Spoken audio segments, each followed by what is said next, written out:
Thank you all for being here tonight. I'm going to call the meeting to order. We do have a quorum. I'd like you all to stand with us. We'll have the Pledge of Allegiance start. Thank you.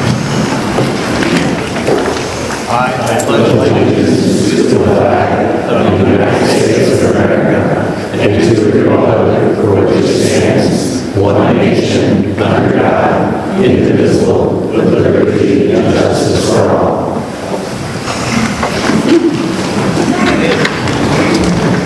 Thank you and welcome.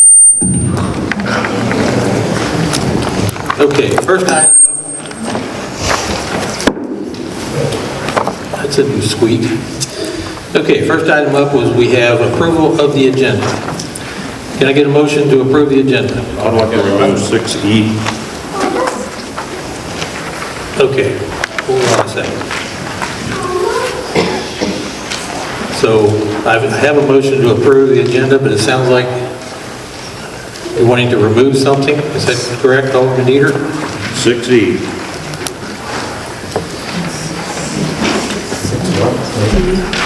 Can you tell us what that is? Is that under boards and commissions? Correct. Okay. So Roman numeral 6, all the way down to E, capital letter E, boards and commissions. Correct.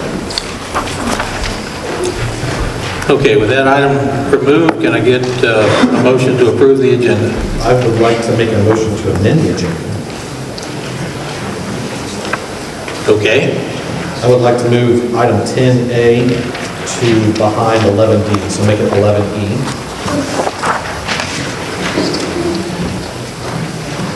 Okay, item 10, help me out.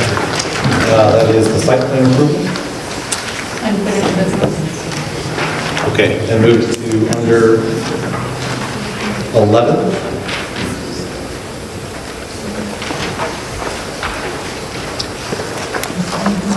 okay, so it's unfinished business, you want to move it to new business, is that correct? Yes. Okay. Okay, I have a motion to move item 10, unfinished business, site plan approval of Ridge and Park Hills at South Main Street to under item 11 under new business. Can I get a second? I'll second it. Okay, we have a motion and a second. Alderwoman Huffman has seconded Alderman Laws's motion. Any discussion? I'll ask the clerk to call the roll, please.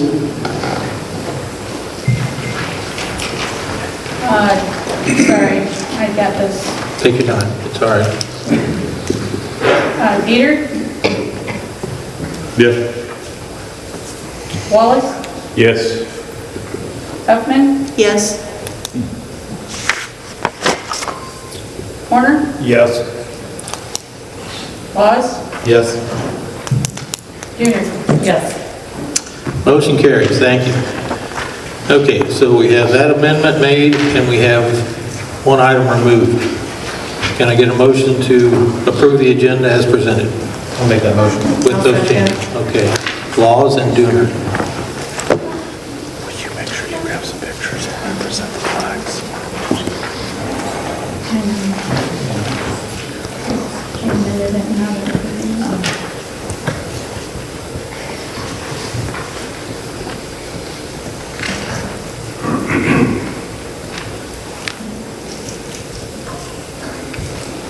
Yeah, just call the roll whenever you're ready. All right, Dieter, Dieter? Wallace, Yes. Huffman, Yes. Horner, Yes. Laws, Yes. Junior. Yes. Motion carries. Thank you. Item 5. Approval of the April 7, 2026 election results as certified by the bipartisan election verification team for the city of Troy, Missouri. Can I get a motion? I'll make that motion.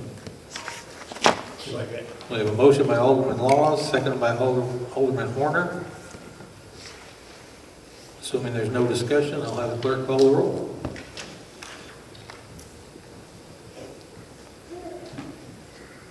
All right, Laws, Yes. Junior. Yes. Wallace, Yes. Dieter, Yes. Horner, Yes. Huffman, Yes. Motion carries. Thank you. Okay, I'd like to congratulate all the newly elected members of the board and the mayor. Wish them well in their tenure, be it 1 year, 2 years, or 4 years. So with that, I would like to also recognize the dedicated service of 2 of the outgoing aldermen. So if I could have Alderman Horner and Alderwoman Dooner step out front here. I'll ask the city administrator to present them with a token of our esteem for their respective 6 years for Alderwoman Dooner and 8 years of service for Alderman Horner.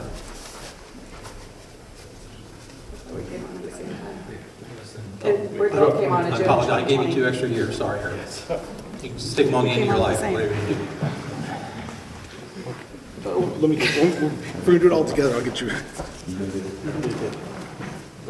Thanks. Hang on, show you what.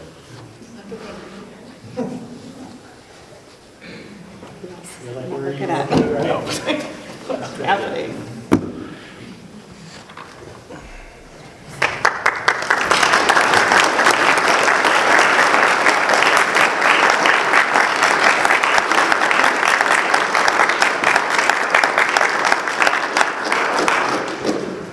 Okay, thank you very much for that. With that, I will have the newly elected aldermen come out front here. They will be sworn in by the clerk first. Immediately following that, I'll have the elected mayor be sworn in. As soon as your oath is over, you may take your respective seats here at the dais and carry on with the city's business. Thank you all very much for your service and best wishes.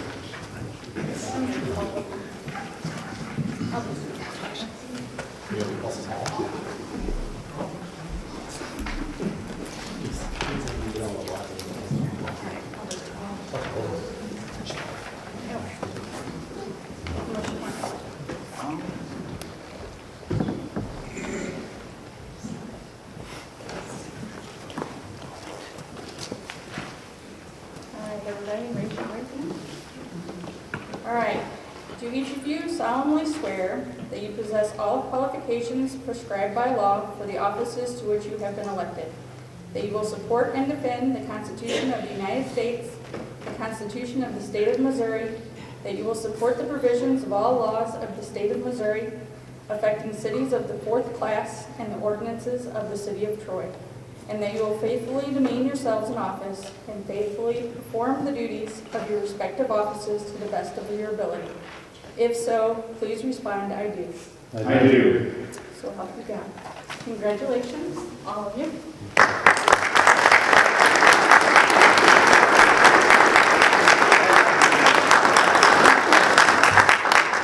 have to sign your oath.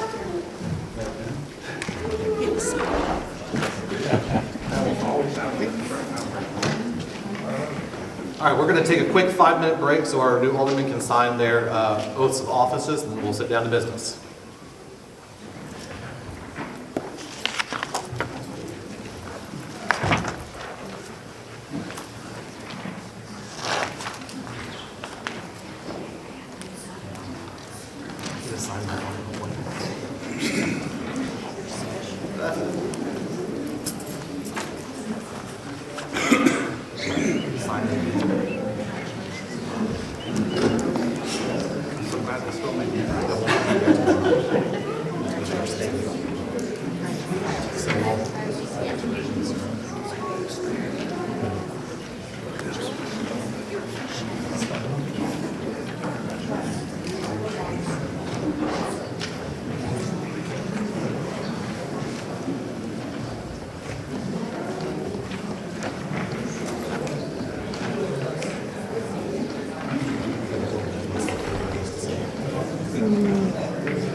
Well, if we're all ready. You ready?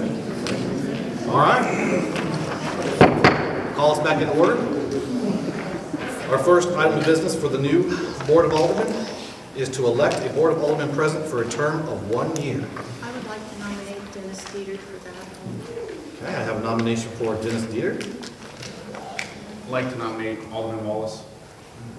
I have a nomination for Alderman Wallace.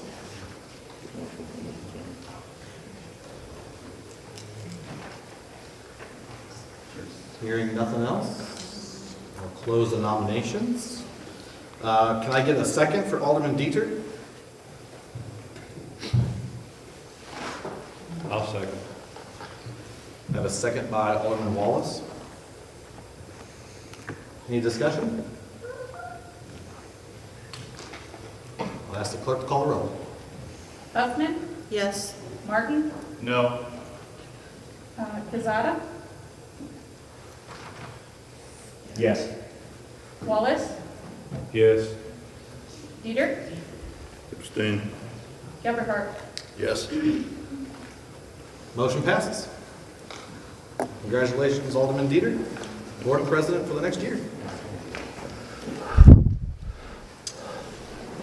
Next item on the agenda, I would like to appoint Alderman Dieter to the Planning and Zoning Commission to replace Alderman Horner. Can I get a motion for that, please?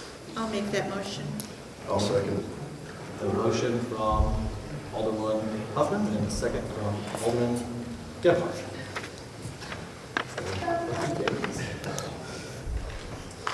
Any discussion?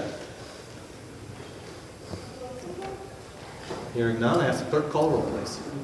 Huffman, Yes. Martin, Yes. Kazada, Yes. Wallace, Yes. Dieter, Abstain. Gephardt. Yes. Motion passes. Thank you for volunteering to serve. Thank you. Next on the agenda, I would like to appoint Alderwoman Huffman to the Parks and Recreation Board. Can I get a motion to appoint Alderwoman Huffman? Make that motion. Second. I have a motion and a second. Any discussion? Ask clerk to call the roll, please. Wallace, Yes. Dieter, Yes. Gephardt, Yes. Huffman, Abstain. Martin, Yes.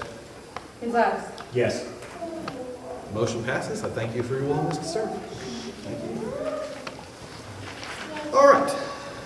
Next is the consent agenda. Can I have a motion to approve the consent agenda? I'll make a motion. I remove 16. Okay. Okay. So we want to remove from the consent agenda. So minus 6E, which we had already removed, correct? Correct. All right, can I get a motion to approve the consent agenda minus 6E? So moved. I have a motion from Alderman Martin and a second from Alderman Dieter. Any discussion on that? I ask the clerk to call the roll, please. Martin, Yes. Kazada, Yes. Wallace, Yes. Dieter, Yes. Gephardt, Yes. Huffman. Yes. Okay. That brings up item 6E. The reason I pulled this off after some discussion today, I found out that a person had filled out a request to be on a P&Z board. Planning and zoning is a very important board, and they struggle to have a quorum. So I thought, well, instead of waiting till next month, because I know they'll probably have a meeting the 1st of May as well. So I know Sybil Berneking had put in a request for that. With that being said, I would like to add her to that list of people to appointment to that board. Because, like I said, it's very important that we get those people on so we can fill those vacancies. I have no objection. Is that the one I sent you? Is that, That would be the one that came in after the After the deadline. deadline. We can put it on. what's the name, I'm sorry? What's the Pardon? name of the, Sybil Berneking.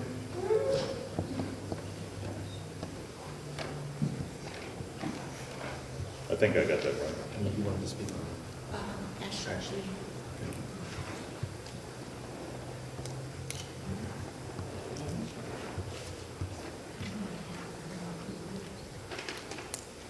So you need a motion for that now? So, we'll have to have a motion for that?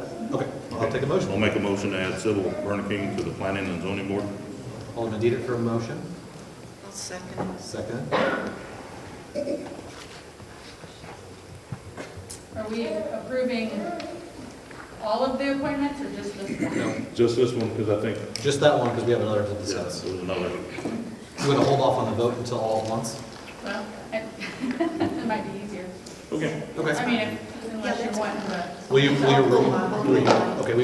They removed their motion, so we'll vote all at one time. We'll just do it all at one time. Okay. Alderman Huff. With all due respect, I think we should consider Ashley Key, as our ordinance calls for anyone on these commissions or boards to either live in the city or to have property, business property, and she has neither. So I think someone from the city should be getting consideration first, see if someone else applies. Can I remove the appointment? Okay, I'll just go ahead and I'll remove the appointment for Ashley Key until we can get more information. That'll work. Okay. All right, I will now take a motion to approve the other three board appointments. That's including Sybil. Correct. Okay, I'll make that motion. Alderman Dieter, what's your motion? I'll second. Second by Alderman Martin. Any discussion? Ask the clerk to call the roll, please. Peter, Yes. Gebhardt, Yes.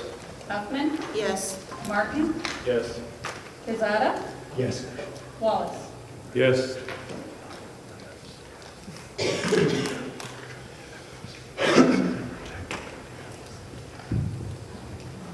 I've been told to speak into the microphone.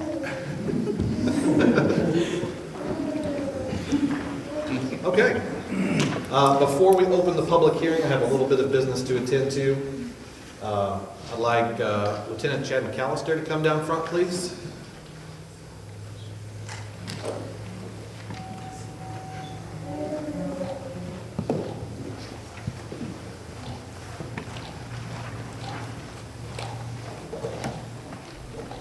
So everybody can hear me?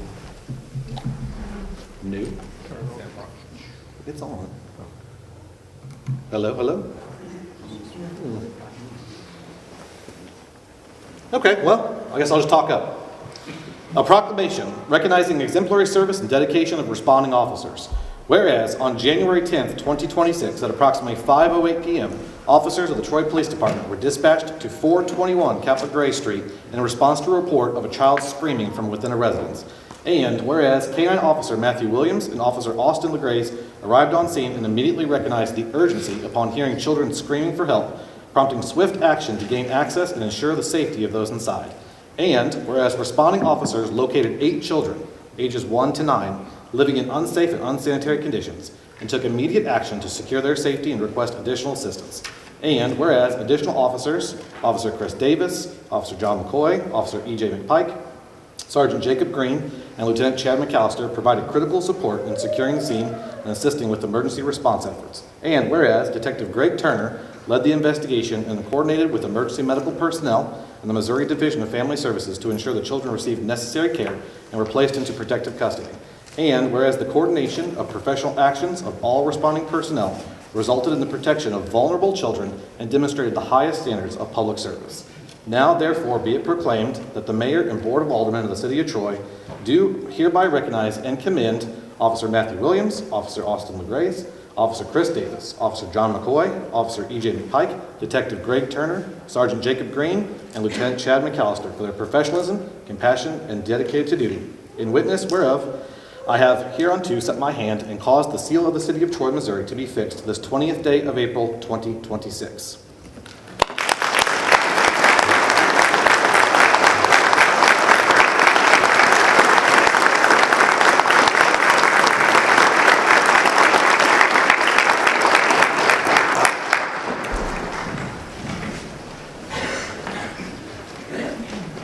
Okay. We will now open a public hearing. So public hearing will be on annexation 26-0002.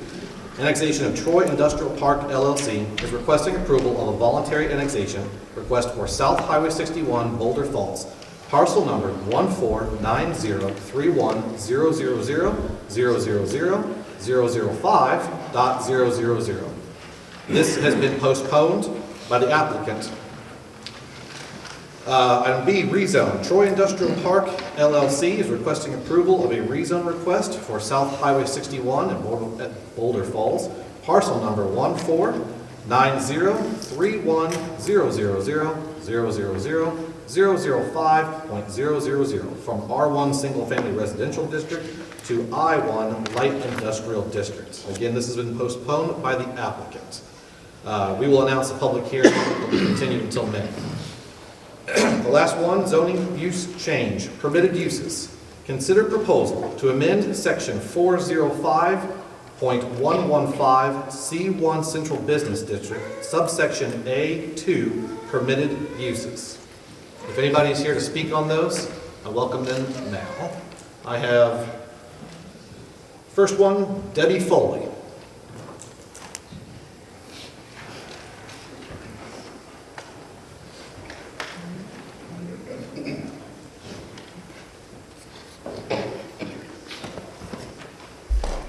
Sorry, I should have turned that around for you. I don't know if it'll work. It's okay. Hi, I'm Debbie Foley. I live at 621 Grand Teton Drive in Park Hills. As you all know, the reason we're here is because Rawls has completely lied to all of our homeowners throughout the entire build. They promise things and then they go another direction, which we were always told they build to specifications, which mean they build whatever is legally okay for them. At this point, we would like not to have an apartment complex in our subdivision. It's threatening not only our community, our city, our residents, but it's also for decreasing our values and our properties. And we have invested time, money, love, work in all of those residents. And all of these homeowners do not want an apartment complex there. So I beg this board to continue to fight for these residents because Rawls is not a resident. They are an invader and they have no say, they have no vote. These are the people that have put you here in these positions and these are the people you need to be supporting and fighting for. Thank you for your time. Thank you very much.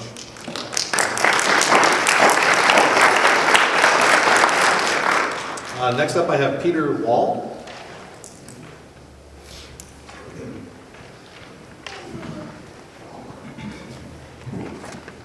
I'd like to continue on the same note that you have. There's an awful lot of people, and that's what you have in subdivisions. You have people. And these people have worked, some of them, all their lives for these houses. You know, they did it the right way. It wasn't handed to them.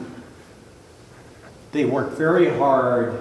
And to have somebody try and sabotage the thing that we should treasure so much. The significant thing about all of this is that we as a subdivisions, we've gotten closer with all of this. And we have each other's back. And I hope the board unanimously votes this down. Thank you. Thank you.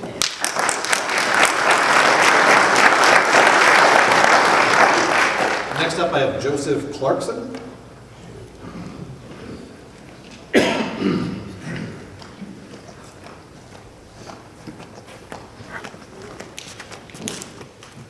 Hi, I just wanted to say, when I was on the board, that's when we zoned that for that to be residential use.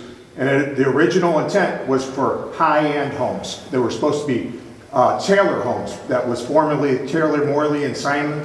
And they gave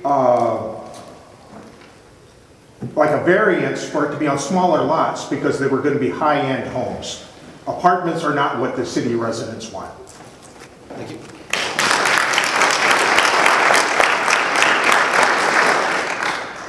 Anyone else for the 3 items on the public hearing?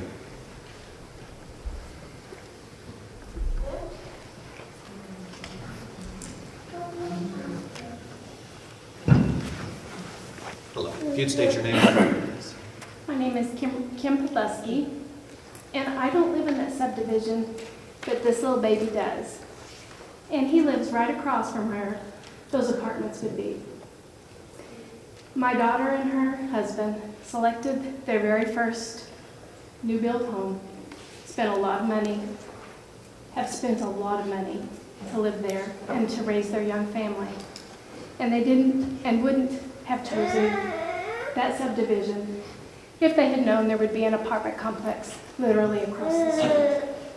So I respectfully ask you to please protect the children and the families who would not have chosen that subdivision and spent their hard-earned money there if they'd known there would have been an apartment complex built right across the street. Thank you. Thank you.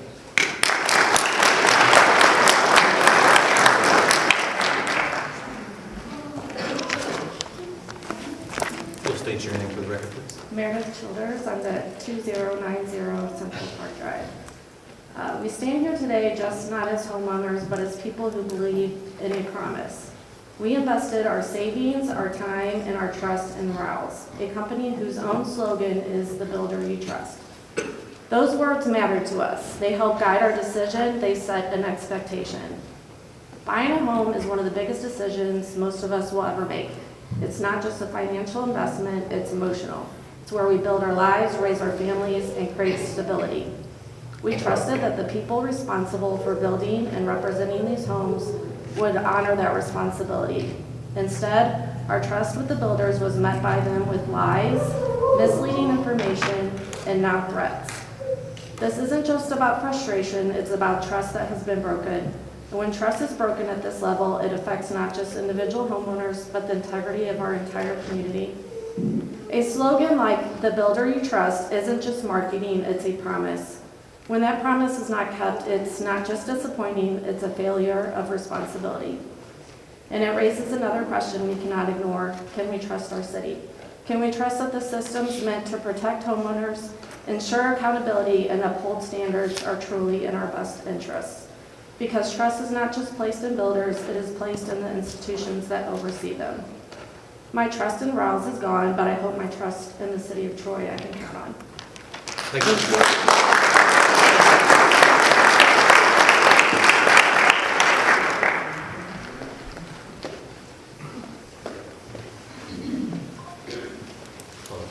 You'll state your name for the record, please. Yeah, my name is Jeffrey Vitale. I live at 117 Yellowstone Drive in Park Hill subdivision. I want to thank everyone for giving me the opportunity to speak here. I'm totally opposed to this apartment complex being built in front of our subdivision. When my wife and I moved back here 3 years ago, there was nothing mentioned about putting an apartment complex into the subdivision. We spent a lot of money on this house that we bought. We spent almost $400,000 to have Rawls build our house in that subdivision. That's a lot of money. We moved back here from Poplar Bluff. I'm a retired law enforcement officer with 34 years. And this apartment complex, if they decide to build this there, is going to create a traffic problem. If you put a 60-unit apartment complex in there, you're going to have roughly 120 car parking spaces coming in and out of that little area right in front of the subdivision. That's going to just create a traffic problem for our subdivision. The other concern I have is that retention pond that's part of the subdivision where they're going to build right next to there. What's going to prevent the tenants from there trashing that retention pond? And who's going to be responsible for the small kids from that apartment complex going down to that pond and possibly even drowning? So I don't know who's going to be responsible for that. So that's a commercial. I'm totally opposed to the apartment complex. It's zoned commercial. It should be commercial. Residential units should not be built on commercial property. I was hoping that would be, if they're going to put any type of house in there, it would be the same type of housing that we have in the subdivision right now. So thank you for your time.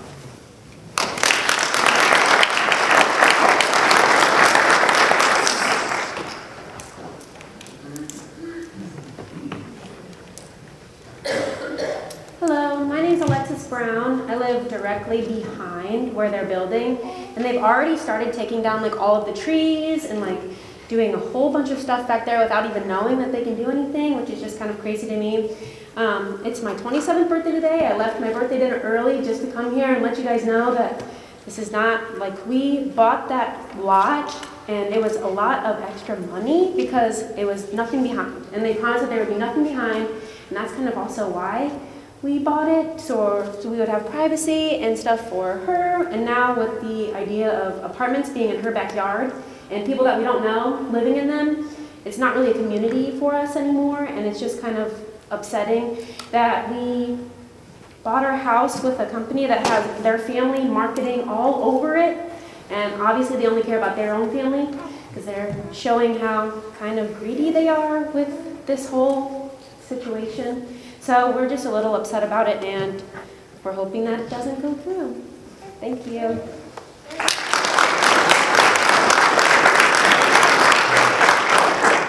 One second.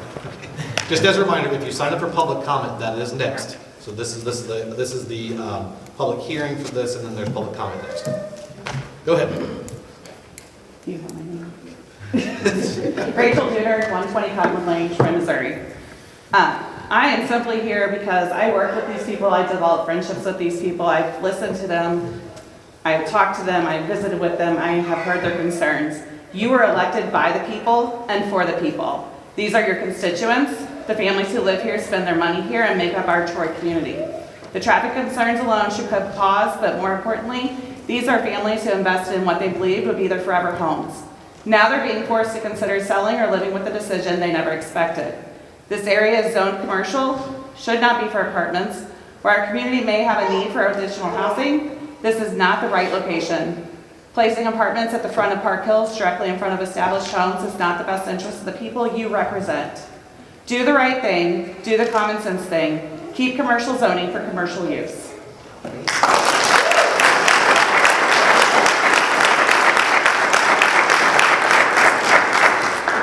Okay, I'll move on to, I'm gonna have to close the public hearing at this time. And we'll move on to citizen comments. Citizen comments. Number one, I have Julie Rogers, Lincoln County Economic Development Director.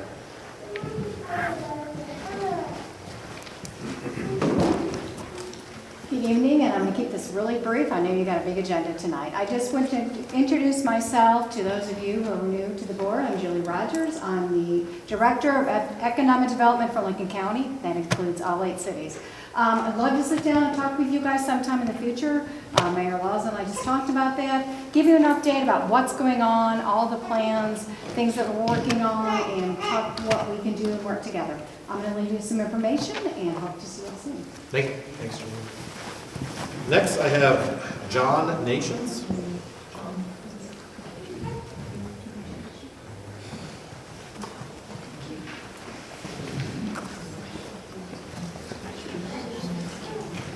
Good evening, Mayor, members of the Board of Aldermen. Good evening, my name is John Nations. I'm a lawyer in Chesterfield. I'm here to speak on your agenda item number 10, the Rigid Park Hill Site Development Plan. I represent the Rolls Company in connection with that development. First of all, let me congratulate all of you who have engaged in public service and have been elected and sworn in tonight. I have been in your chairs. I know what it's like. I spent a lot of years doing it. You're to be commended on your service. I'm here tonight on behalf of Rolls, and when you were sworn in tonight, you swore to uphold the law of the state of Missouri. The law of the state of Missouri when it comes to zoning is that you control everything. You control the zoning, you control the process, you control the public hearing. That's all a legislative function. Once the zoning is on the property is what is known as an administrative function. And what the law in the state of Missouri is that if we file a site plan that complies with all of your rules and regulations and ordinances, we are entitled to have it approved. Legally, the only issue that's in front of you this evening is, does the plan as we presented it comply with the law and the ordinances in the city of Troy? Your planning commission and your staff and even elected officials have said in public meetings that it does. We believe that's true. No one has told us that it doesn't. We're quite aware that people are concerned about it. People ought to be concerned about their neighborhoods. But it is Troy that controls this entire process. I don't know whether the public knows that we actually came into the city and talked about putting single-family detached homes on this property. And we were told that was not acceptable. So the developer went back and had a new plan drawn. The gentleman who moved here from Poplar Bluff talked about having homes and nice homes. We tried that. We were told that wasn't acceptable. Now we've come up with a plan that complies with all of the zoning requirements of the city of Chesterfield. Rawls under the law is entitled to have it approved, and we would respectfully request that you approve it this evening and allow us to get on with our development. I'll be glad to take any questions or comments that you may have. Thank you very much.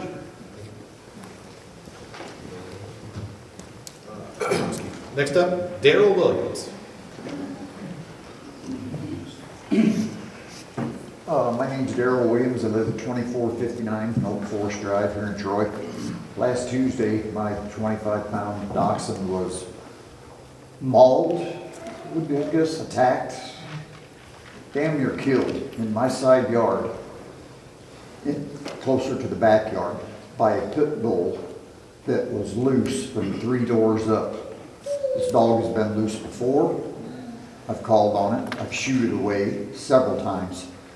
This time I didn't know it was loose in my backyard, and when we let Bella out, she bore the brunt of this vicious attack.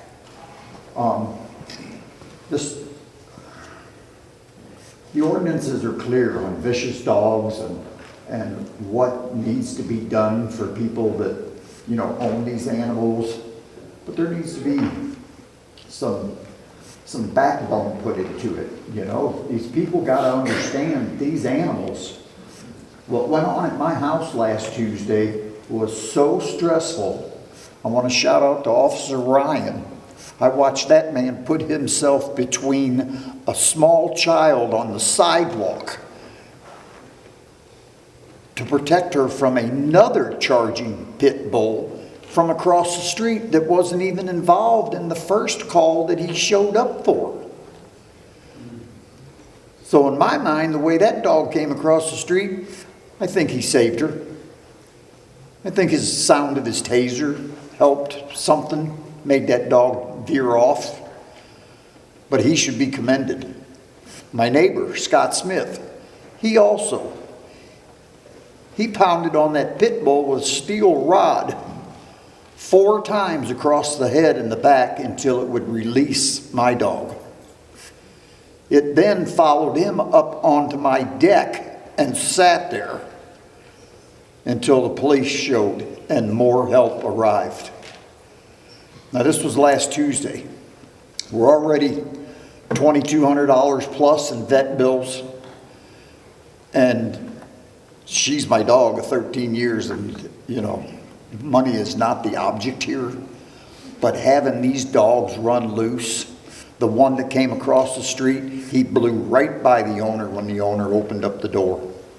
These dogs, I don't know what the trigger is, a smell, a sound, a sight, something sets that breed or that mix of breed off. Mr. Williams. Yes. Can you address the board, sir? Oh, I'm sorry.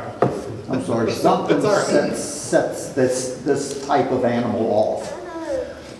So I'm thinking, you know, they need to be registered at the least. The police officer should have the information when they walk up to a door for whatever reason and knock on it, that the owner's not going to open up the door and have an 80-pound pit bull blow by him when that officer had no idea that dog was in the house. So I think, you know, these ordinances, so many of them are broke. I'll let you all, there's a police report if you want to talk to the police chief and get it, look at it, read it over. But something has to be done about these dogs. And this particular dog, as much as I hate to point at one, it just always seems to be, and then it's too late. Thank you. Thank you. Next I have Justin Hammond? Sorry. It's okay. I know. So, no, I just want to say I continue to oppose the Park Hills apartment complexes. Pretty much everybody has said everything that's already been said, and I agree with all of them. Safety is an issue as well because our kids are, you know, that's where the bus stop is, and you know, that's the main area where all the kids come up and they hang out before the bus shows up. again, it's a safety issue.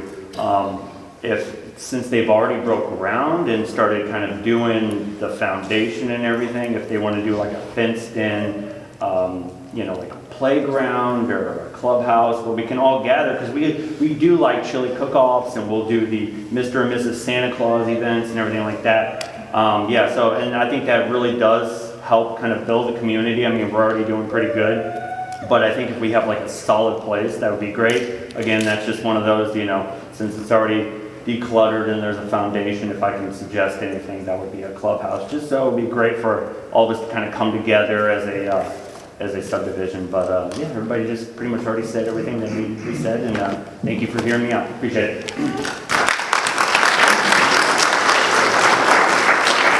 Next I have Renee Boyd.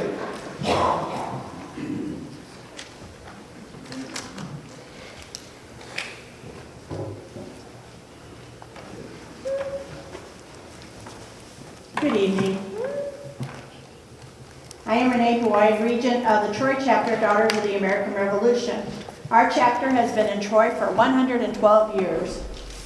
One of the tenets of the DAR is historic preservation.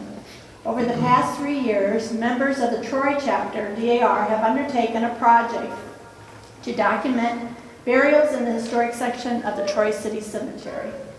This effort began with a local scout troop sought to place flags on veterans' graves for Memorial Day, and discovered there was no available record identifying military burials.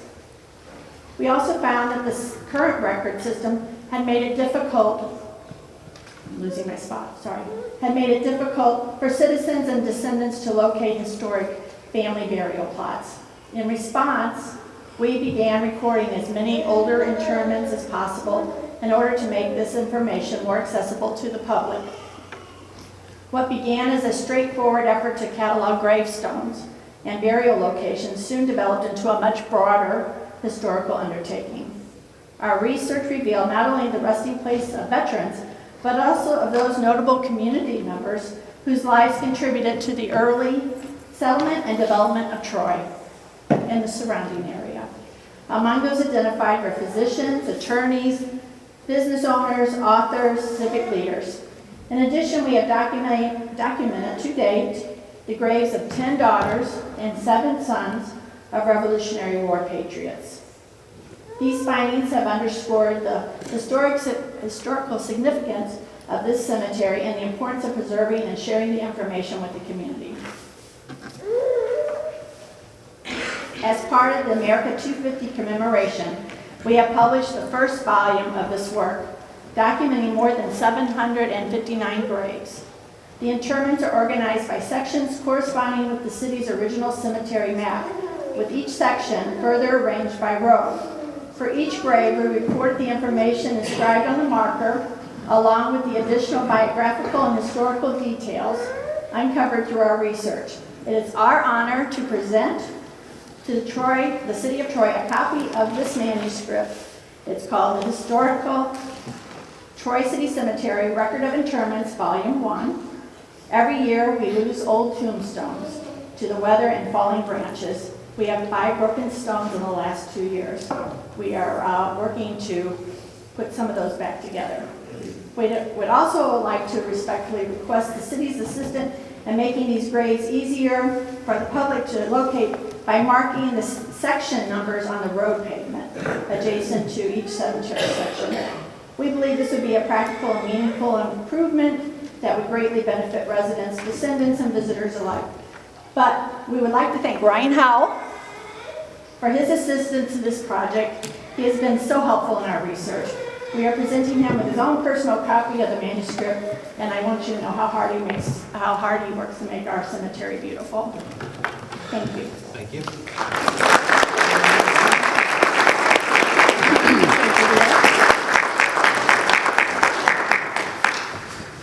All right. Next up, I have Kathleen Wommel. Sorry if I butchered that.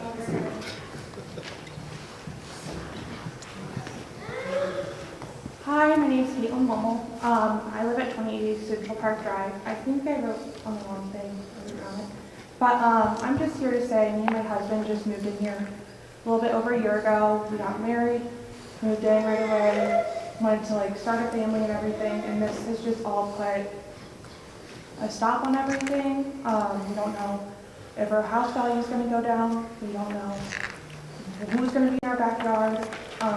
We were also promised that there would be nothing back there. We were doing a clubhouse, a pool, and now it's all done. So, I mean, everything I had planned to say has already been said, so I just hope that you guys take us into consideration. And thank you. Thank you.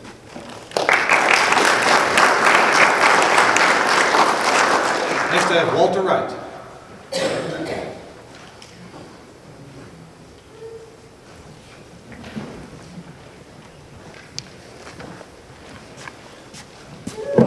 First off, congratulations on the new people, new positions. My name's Walter Wright. I live at 1001 Beaneman Lane. Some of you older people probably know me from the past years I've been coming in. But Beaneman Lane, 2017, they started a new sewer plant. The only thing on Beaneman Lane is the sewer plant and me, and a new well. 2018, the city quit maintaining the road until pretty much the city hasn't did anything. I've met the new head of parks. Yes, I've met Brian. And I think he said he was hired on a Friday. On Tuesday, he put more rock down on the road than it's been put on there in probably the past 3 years. I met him on a Wednesday, the day after, and he acknowledged to me that that wasn't fixing the road, but it was bad. I think last year about this time, we had a road talk and get bids. The city never did get a bid. I turned in 2 that I acquired in a matter of 20 minutes worth of phone calls. I think the city put down 2 loads of rock on the road, and it was about 3 weeks later that you had made it out there and then acknowledged to me that the road was horrible and needed a lot of work, and like the city just fixed it 3 weeks ago. So this has been going on for about 8 years now. And I could take it as a vendetta against me, pretty much. But the road's in bad shape, needs to be fixed. Did you have time to run out there? I've been by there. I've worked on it. You can actually drive down the road now. There's no potholes on the main road. I ripped it up about 2 weeks ago and redid it. It took me about 2.5 hours. I just did it again for maybe an hour. But my concern is I'd like to get the road fixed. I will try to get something set up with Brian. I'd like to get something set up. I've offered my services more than once. Been threatened to be arrested by old administration if I did anything to the road, if I cut the grass. Well, I'm gonna start cutting the grass again. And I'm gonna get the road fixed because it's where I live and everything like that. The road was fine until the old city had come in and fixed it. And it's been messed up ever since. It's gonna take a little bit of work. Of course, the bids I turned in were extremely out there. It won't take near that. As I said, as you can see the road, 3 hours worth of work with a skid loader, and it's not much. We get the road fixed back the way I had it before the city fixed it, and it takes very little maintenance, and most of that I'll take care of. It's no charge to the city. I live on the road. I use the road. I go up and down that road 10 times a day. So am I using it like you do the city streets? No. But if there's a pothole in the middle of Main Street, it'd probably be fixed in a day. If there's a pothole on Beaneman Lane, it takes 7 years to get fixed. And your number one, in my opinion, piece of infrastructure for this city is at the end of that road. Because if that sewer plant goes down, we're all in deep trouble. There's nowhere for it to go. So to me, it is an important road. It doesn't necessarily need to be paved. That was outrageous, but it ought to be taken care of. The water doesn't run off the road, it runs down the road. It can't get to the ditches anymore. And that's basically from all the construction traffic from the past 7 years. The new sewer plant, the new, I think it was a gristmill or something, and a new well that's been out there. So there's been a lot of mud put on the road. I've got a ripper for my skid loader, which actually tears things up. I've got to repair it because I've ripped it, because the road's so hard, because it's got so much packed in mud and everything. But once you get it fixed, it takes very little rock to maintain it, because you rip the old rock back up and you just smooth it out, and it stays good. But I really would not like to wait another 7 years to get it done. I'd like to get it taken care of this year. I'd like to do a little dust control, which I'll do myself with Ryan's approval of what I do, because I know it's your road, but I'm the one that eats all the dust back and forth. And it's way down because the construction's down. But, I mean, if I had to guess, you guys have spent at least $30 million out there in the past 7 years, and you probably spent less than 1/100% on the road. So that's kind of my thought. Hopefully somebody there will be in touch with you again, if that's okay, and we can meet up. One part that is going to be an issue, and that was, I met you, Mr. Knowles out there when he first come on, showed him. You made a comment about the bump at the beginning of the road. And About the ditch with the well, swale? well, we got the swale. That's another major issue. But the other one is when you pull onto the road. So you can't enter and leave this road. You have to slow down. If Jared was here, he'd tell you, I just fixed the shoulder because that's what we use to leave the road because it's smooth. When Rankin was built, the city gave Rankin approval to pave that part of the road. I can't fix that part. I don't have, I mean, right now to fix this bump, it's gonna need asphalt or something. But you'd have to drive out there to see what I'm talking about. But you cannot pull out in front, you can't just give it gas. You have to go over a bump, more or less. Same way with entering. If you fly in, you're gonna be bouncing around.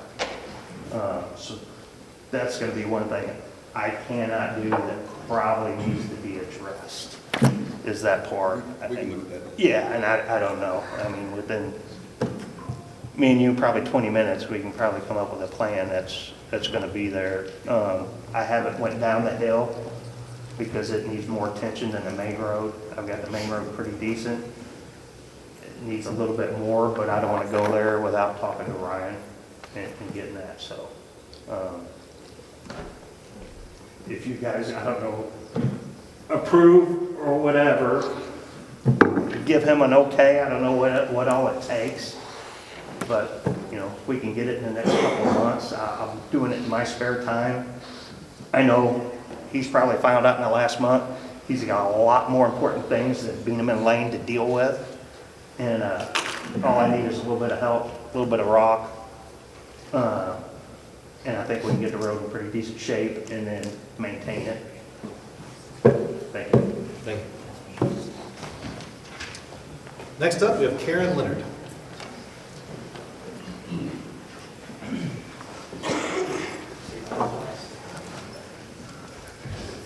Hi, Karen Leonard, 236 Rio Grande Court, Park Hills. Congratulations to the newly elected board members. Again, I want to reiterate what Rachel Dunard said. We elected you as our city officials. We want to be protected by you. Couple things.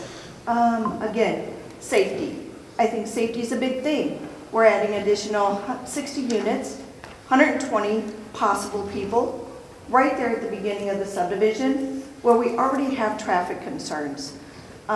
It's difficult to get out, turn left on that street, on Main Street, so I think that's a big concern. Also, the people that paid extra property, lot values or lot premiums to back up, I mean, that's an issue. They paid lot premiums and now they were told that they were not going to have anything behind them. And now all of a sudden they're going to have an apartment complex. What premium is that? I think another thing that needs to be clarified, the lawyer for Rouse basically stated that they had proposed homes in that area and they were denied. That is not true. Not to the value of our current homes. They were tiny homes.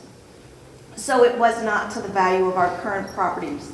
So I just want to make sure that people understand that. Again, maybe Rouse is also misleading their attorney. They've misled us all these years, I guess. The current people that are being building, they're misleading. So I just want to state, I am against the apartment complex.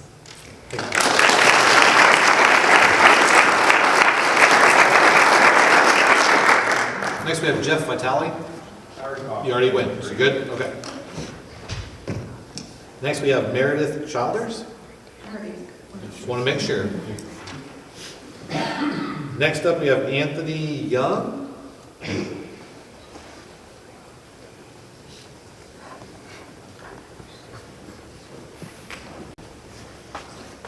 Good evening. I'm Anthony Young. I live at 216 Rio Grande Court in Park Hills. Congratulations on the newly elected board members and mayor. It's awesome. I want to start off with the lawyer that came in and talked about the luxury homes that they were denied. They were not luxury homes. Now, they weren't tiny homes either. They were wanting to put 2 homes on one lot. Smash them together. It was a safety issue. That's why it was denied. So I just want to make that clear that they weren't luxury homes, they were comparable homes, just on smaller lots. Also, this attorney from Chesterfield has no skin in the game except for making money. Doesn't live here, doesn't have family that lives here that I know of. He's just in it for the paycheck. Rawls is just in it for the paycheck. They're building approximately 75 homes in the back of our neighborhood currently. Why do they need to build this? We were told that it was going to be a green space from the get-go. People paid lot premiums for these lots, so nobody would be behind them. He talked about laws. What about lying and deceit? Misleading. In my book, those are laws broken. We just ask that you guys vote this down. I also spoke to some of the fire department members about the apartments, what their feelings were. And they go, well, we got a new ladder truck. I said, congratulations, that's awesome. That would, what it'd be used for, yes. But what is your call to service going to be on those apartments? Not just the fire department, EMS, police. It's going to increase quite a bit. Also, bringing that many people into the city that fast, what's that going to do for our amenities? Are we ready for that? Is the city ready for growth like that? These are the things you guys have to think about. Yeah, it passed zoning, but it didn't pass planning. And you guys are part of the planning of the city and what direction we're going to go. We're hoping you guys side with us on this and vote this down. Thank you very much. Thank you.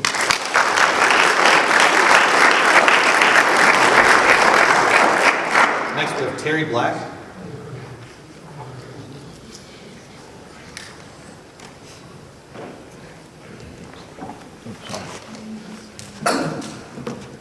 Good evening, members of the board. Congratulations to the newcomers, the newly elected, your new positions. Now it's time to govern. Someone said that to me once, so I thought I'd repeat it. Now it's time to govern. And thank you for having the courage to sit there and stand there and govern.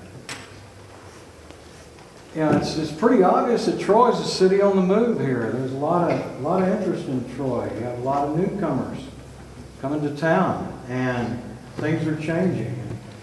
One of the things I've been impressed with in living here only a few years is I've had some interactions with some of your department heads. I think you have really good, strong department leaders. And I know for a fact you have a strong city administrator, and we're pretty blessed to have him on board as long as we can keep him. I hope we get to keep him a while. Well, in your governance here that you're looking forward to, I don't really want to bring up something a negative in the past, but this is an opportunity for you guys to work together as a team and cooperate with each other. This is a real opportunity, and I challenge you to do that. And it's not going to be easy all the time, because everybody's got a different opinion, and I'm going to encourage you. And again, thank you for serving, and appreciate what you're trying to do. And yes, I'm here to talk about what everybody else is here to talk about. Surprise, surprise. Don't pop. So, a few things, you know, the zoning ordinance does need to change, because look at that zoning ordinance. I mean, I don't know who was in charge when that ordinance was written, but I believe the phrase "hold my beer" was somewhere out there. I mean, it includes everything. I mean, what does it not include? Right? You got to be honest about that. What does it not include? So, yeah, you need to change it, but now you've got this one particular item that's also, I guess, in front of you about the builder who did come in and mislead what is now an entire community about their intentions. I have a piece of marketing material right here in my pocket that anybody can look at if they want to. That was very misleading, showing that nothing was going to be built there. And then I can also tell you about my personal experience, a couple of things. One, I had them build a 3-car garage, a house with a 3-car garage with me, and never once did they tell me during my construction that they were only going to give me 2/3 of a driveway for my 3-car garage. Never once. So if you want to do business with people like that, I guess that's up to you as you govern our city. I will reiterate, you were elected to serve us, not some company that's headquartered over in Bear Station Road in St. Louis County, and not to be bullied by an attorney who stood here a few weeks ago and threatened your zoning commission and threatened my zoning commission. So if you want to live with someone who stands here beside you and touts all the benefits of Chesterfield, well, then let's all just move to Chesterfield then. I think we're living here for a reason. You know? If that former mayor of Chesterfield is the boss of you, then just go ahead and do what he tells you to do. About that piece of ground, there's a lot of good uses for that piece of ground, but apartments isn't one of them. And I agree with Mr. Young, who stood here before you just a few minutes ago. They weren't tiny homes that they were proposing earlier, but they were proposing much smaller homes that were going to bring down property values. Okay? And that's I know that's debatable, but common sense will tell you. Those smaller homes were going to bring down property values. And I would think, if I was sitting on this board, or if I were mayor, I'd want to do things for the city that would bring up property values. That's what I'd want to do. Maybe you don't agree with me. That's what I want to do. Don't worry, I'm not running for your seat. If that happens, lock me up. I will tell you something about my experience from my previous municipality that I lived in. Had the same thing happen. This highfalutin whoever came in, company came in out of Dallas, promised the mayor and the board of aldermen the sun, the moon, the stars. This is how we're going to build these apartments. This is what we're going to do. You know what they did once they got their occupancy levels to a certain point, they got their cash flow levels to a certain point? They sold it. And guess what? A bunch of Section 8 came in there. And guess what? In my neighborhood, we had EMS calls like we weren't having before, and mainly police calls that we weren't having before for all kinds of vandalism, break-ins, and all kinds of stuff. Is it coincidental that all of a sudden we had a bunch of Section 8 and then we had more crime reports in our neighborhood? I guess it's up for debate. Let your common sense talk to yourself. Another thing that I might have a little bit of experience on is I'm not sure exactly how the school district's going to benefit from adding apartments there. Think about that in regards to, I don't think the school district would really be all crazy about what those apartments are gonna bring. I don't speak for the school district, I just know what I would think if I were in that position. There's plenty of good places around Hold My Beerville to build apartments. That ain't one of them. Excuse my poor grammar there. As you can tell, I grew up out in the sticks. Well, again, thank you for your service. I hope you really take to heart what these citizens have told you.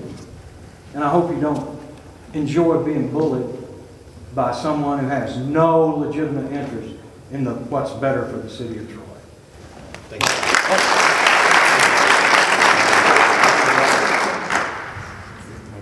I'm going to talk loud. You referenced marketing material, you held up your phone. Yep. Does somebody have that you can share? It's all over this group right here. I may have seen it, I just want to make sure. Oh, So yeah. if you could maybe get it to Mr. Nolan, sir. We'll make sure you get one. Thank you. Oh, yeah. No problem. Thank you for asking. Thanks, sir.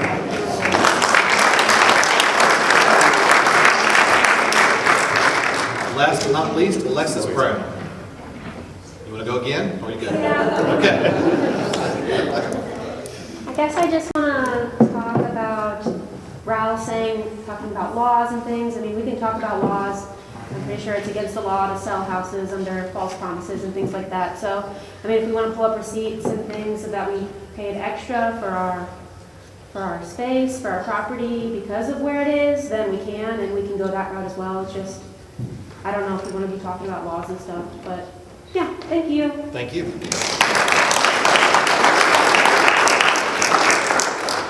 Okay, next on the agenda, City Administrator Report.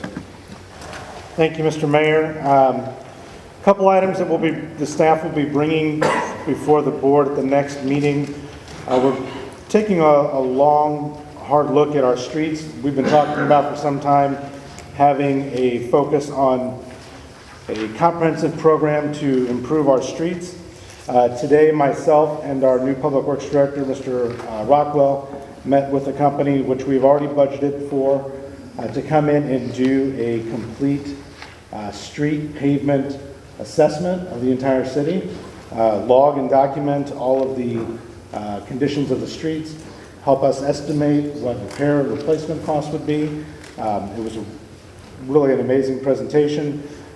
We're going to hopefully take that and coupling it with the issue that we've been talking about for some time about the undedicated streets that we have in our community. We have 4 or 5 subdivisions where streets have never been dedicated by the builder for one reason or the other. Sometimes the builder's gone defunct, sometimes the builder just has not completed that process. We don't accept streets that are in poor condition from builders. We require them to fix them first. We'd like to wrap that into this as well, to try and make sure that we have an understanding of the conditions of these streets before we get them.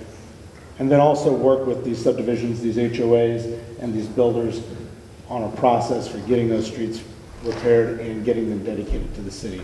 This has been an outstanding issue in some neighborhoods going on nearly a decade, I think, in West Hampton Hills.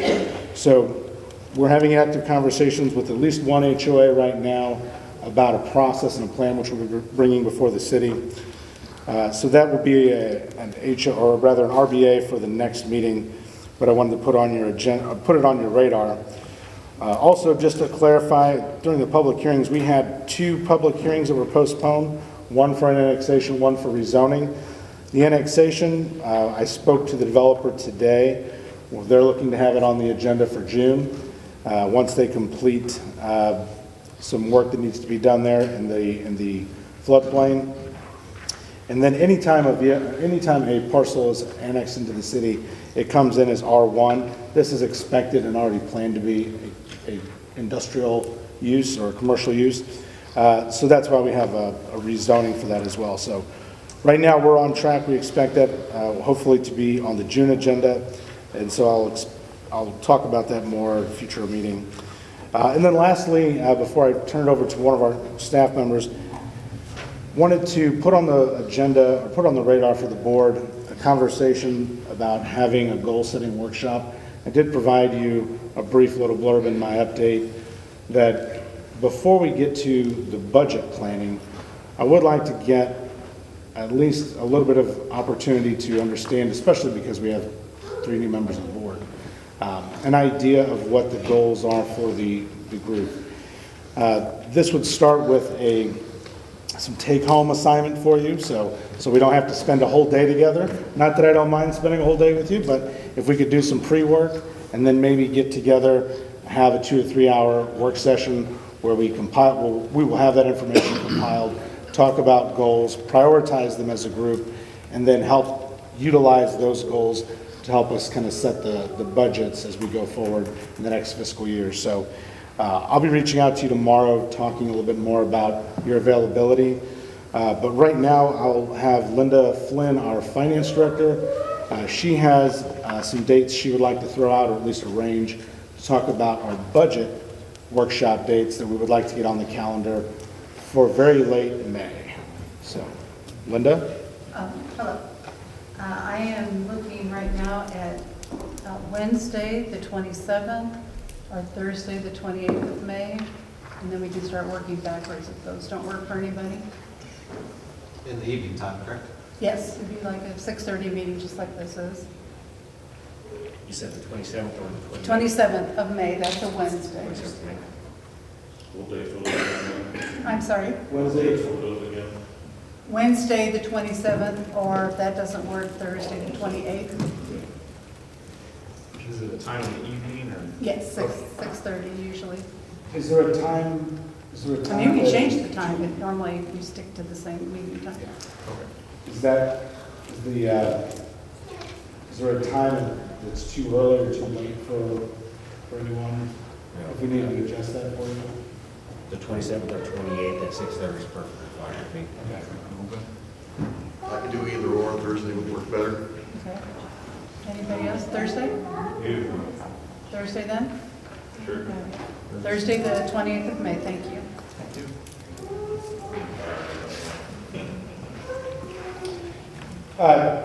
Another staff initiative, Ryan, with our Parks Department, Ryan Howell, has received a request from the Daughters of American Revolution regarding a Wreaths Across America program, which they are going to be doing here in the city of Troy.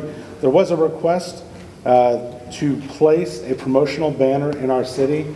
They requested to place it on the fence at the city cemetery along Boone Street. Without any objection from the board, we would move forward with approval of that. Just wanted to make sure there was no concerns or from the board about taking up, again, it's a 6-foot by 3-foot banner, so it's not going to take the whole fence. But it's in conjunction with the effort that they're doing promoting the 250th anniversary of our nation. So,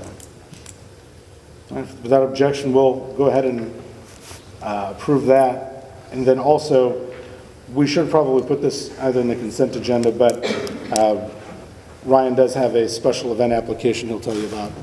Yeah, the historic downtown district put in an event request for June 12th. The information's in the binder. Basically, it entails a street closure on Main Street, roughly a block, and then 5 to 11, I believe. And Rachel's here if you have any questions. Yeah, it'll be 6 to 10 for the bands, and then by the time we clean up and closure, it'll be 5 to 11. On the 12th of June. Cherry Street would still function, Boone Street would still function, it would be from Boone Street to Cherry. One of the things that Mayor Laws and I spoke about was that in the past, we've had some events that were just allowed, others that were requiring permission. We felt it best that we would make every request to close down streets or have events come before the city, because, as we'll talk about in the discussion portion of our meeting, there has been some miscommunications about long-standing events and what they could or can or can't do. So with that, we find it's probably best, even if it's just a very quick, of course, yes, they can do it, we would ask for a motion to approve the special event application for this event.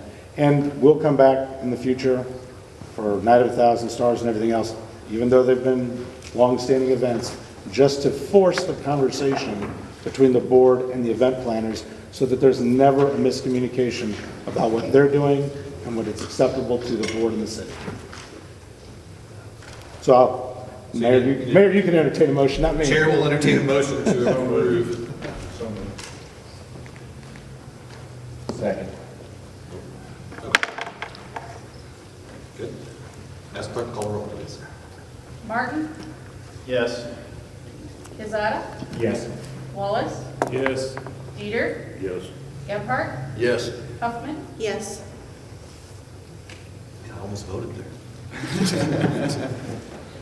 Thank you, Mr. Mayor, that's all we have. All right. Thank you for that update. The agenda was amended, so we will move down to new business. Under new business, bill number 1456, an ordinance approving and accepting the dedication of the street storm sewer, water, and wastewater improvements at Mako Troy Royal Oaks Apartments for Mako Development Company. And again, bill number 1456, an ordinance approving and accepting the dedication of the street storm sewer, water, and wastewater improvements at Mako Troy Royal Oaks Apartments for Mako Development Company Incorporated. I will entertain a motion. So moved.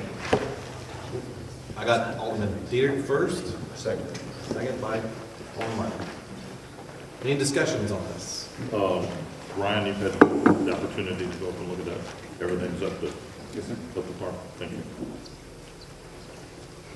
Well, hearing nothing, I ask clerk to call the roll, please. Dieter, Yes. Gebhardt, Yes. Huffman, Yes. Martin, Yes. Quezada, Yes. Wallace. Yes. Motion passes. Thank you. Moving on, bill number 1461, an ordinance amending section 405.115A2 of chapter 405. Bill number 1461, an ordinance amending section 405.115A2 of chapter 405. Can I have a motion on this one? So moved.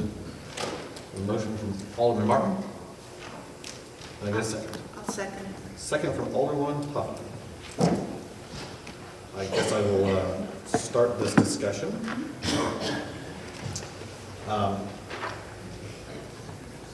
This would remove anyone's ability to build single-family and multifamily housing in our central business zoned districts. This comes into compliance with the recently approved city plan that this board voted on, I believe, last month. Maybe a month before.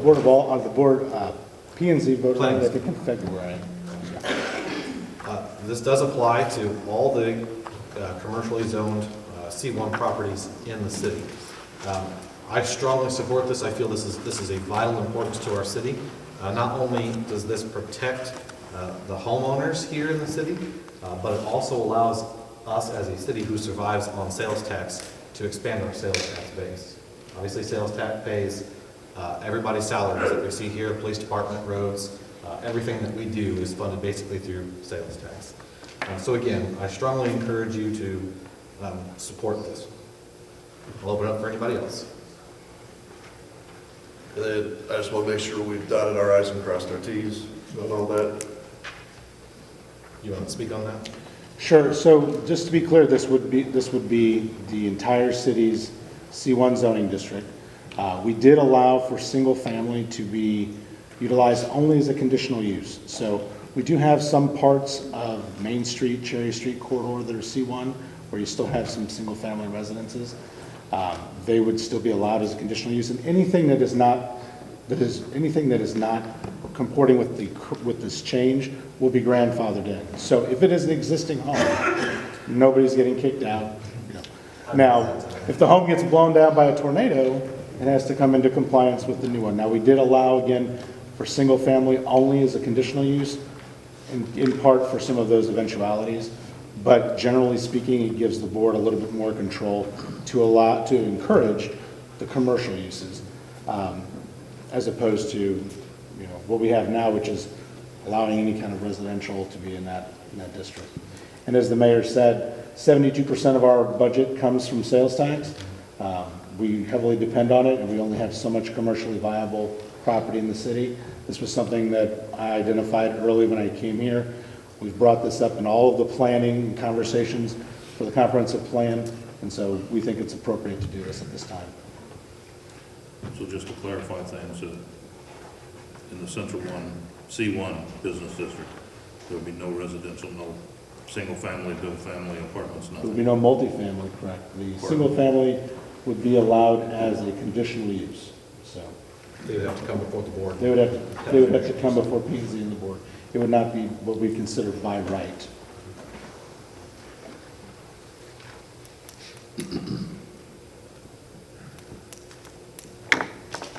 We do have a motion and a second. Do I have any more debate? Okay. Hearing nothing, I ask the clerk to call the roll, please. Martin? Yes. Quezada? Yes. Wallace? Yes. Dieter? Yes. Gebhardt? Yes. Huffman? Yes. Thank you. Motion passes. Bill number 1462, an ordinance of the City of Troy, Missouri establishing property owner responsibility for delinquent water, sewer, and trash utility accounts. Bill number 1462, an ordinance of the City of Troy, Missouri establishing property owner responsibility for delinquent water, sewer, and trash utility accounts. I'll make a motion to accept bill number 1462 as ordinance. I have a motion from Alderman Dieter. Second. Second from Alderman Wallace. Mayor, I do think you need to read the full title. I think you're reading part of the title. Oh, sorry about that. Hi. It's my first day. Yeah, no, I understand. Yeah. All right. Excuse me, I'm gonna have to read this twice now. Bill number 1462, an ordinance of the City of Troy, Missouri establishing property owner responsibility for delinquent water, sewer, and trash utility accounts, providing for notice requirements, limitations, or liability, and penalties for violation. Bill number 1462, an ordinance of the City of Troy, Missouri establishing property owner responsibility for delinquent water, sewer, and trash utility accounts, providing for notice requirements, limitations, of liability, and penalties for violation. Sorry, Mayor, I jumped the gun there. That's my fault. Just to give the board a little insight on that, every year the board writes off literally thousands and thousands of dollars that people do not pay their water bill and they decide to move out and it's left with the city to pay it. I've always been a proponent of the fact that the landlords need to pay this bill. It is a business to them. And if these people bail ship, it's their responsibility. And that's one of the reasons why I brought it up. Because I don't think it's right for any person or any citizen in the city of Troy to have to pay somebody else's water bill simply because they don't want to pay it. Could I ask when this would become in effect? Because it's a kind of a big change to our processes. Pardon, Lynn? When would this be effective? Immediately? I was going to say, if approved, it would become effective immediately. I mean, it becomes effective immediately, but obviously this is something that we will have to implement. We will start to change in our system, and I mean, it won't be immediate, obviously, as far as, and I don't know if we can take, we haven't had a conversation with Brian yet, where if we can take current delinquencies and add them to a property owner, because that wasn't the law at the time the delinquency was made, so there's going to be some implementation conversation with Brian on this, but certainly going forward, we'll know certainly by the end of the write-off year who we're writing it off to, which we don't do that for some time. So when we start writing them off, we'll know we're not sending them to collections on the owner, or rather on the tenant. Rather, we'll start sending them to the owner. So. I'll ask a question. So our current water billing system, it does have the ability to bill both, or it doesn't? I believe so. Yeah, we'll be able to notify both from now on. I imagine there'll be some questions. Yeah, absolutely. Anyone else? Okay, hearing no debate, ask the clerk to call the roll. Can I get who made a motion and second? Alderman Dieter, and second by Alderman Wallace. Thank you. Dieter? Yes. Gebhardt? Yes. Huffman? Yes. Martin? Yes. Quezada? Yes. Wallace? Yes. Motion passes, thank you. Resolution 2026-12, a resolution of the City of Troy, Missouri approving a new 5-year solid waste management agreement with Meridian Waste Missouri LLC and matters related thereto. Resolution 2026-12, a resolution of the City of Troy, Missouri approving a new 5-year solid waste agreement with Meridian Waste Missouri LLC and matters relating thereto. Chair will entertain a motion to approve. Mr. Mayor? Yes. I do have one caveat. This was the resolution that we did have two different options. So one of the portions of our current contract with Meridian is opportunity for an extension, which we went ahead and utilized, in part because we're able to get brand new carts free of charge for everyone for the city. I know that there's quite a few old toter carts out there that would otherwise have to be replaced. So through this extension, we're able to lock in. Luckily, we were able to negotiate this before the war with Iran, so our rates are even better than they probably would be today. But the negotiated rates are even better than our current, for the extension, are better than our current rates, and tied to this 3.8% or the CPI, whichever is lowest. But our current contract allows for a 25% discount for seniors. The new contract, we have two options. We can either do the 25% discount, or we did negotiate a 33% discount. The reality is, it's shifting. Seniors save a couple dollars, and everybody else pays an extra, 75 cents or something like that. So it's really something we just wanted to put up before the board. If that was something the previous administration had suggested, getting those two options. So it was in our packet here, the two different rate schedules, whether we want to go with the 33% discount for seniors or the 25%, which is what we currently have. So either way, our rate's going to go down for this first year, and then not more than 3.8% going forward. So, so we would just need direction as to which amendment to which addendum to the resolution we're going to adopt, either the 33% or the 25%. James, where in the packet can I find the different ranges? So there's two.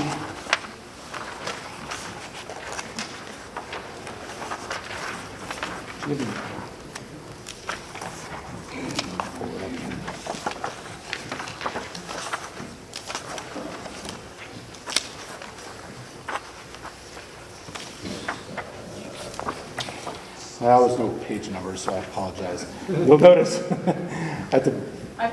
right behind the RBA, there's a rate schedule, and that's where that rate schedule was the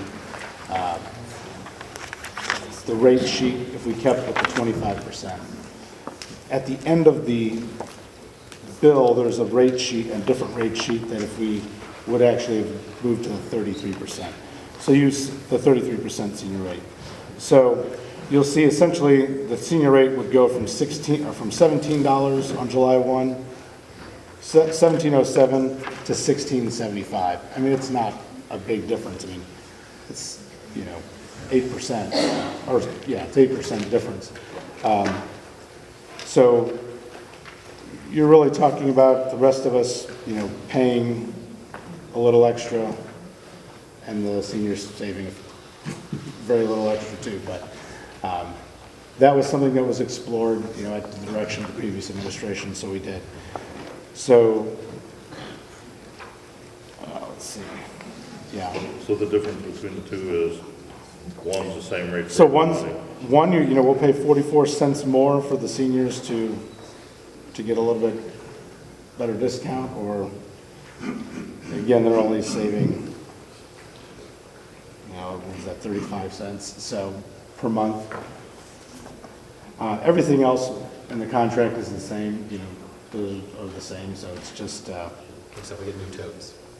We get the new totes, and that was the big negotiating point for doing the 5-year contract. Nobody gives you, and for those of you who don't know, years ago I was the area director for waste management, so I used to negotiate these all the time. Getting free totes for a 5-year deal and locking it in, that's why we went ahead and negotiated this out, because it was a great deal.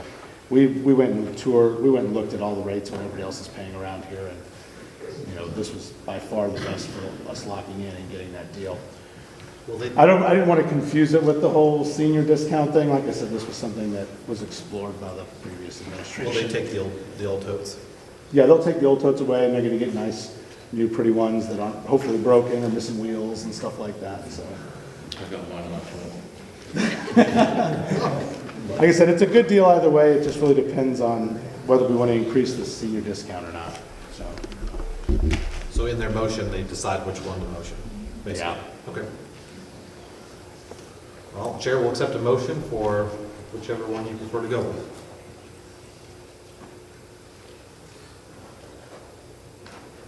I guess with the discount for the seniors, but to be better. And we still get the totes, right? Yes. That's correct. Yeah. So is that a motion?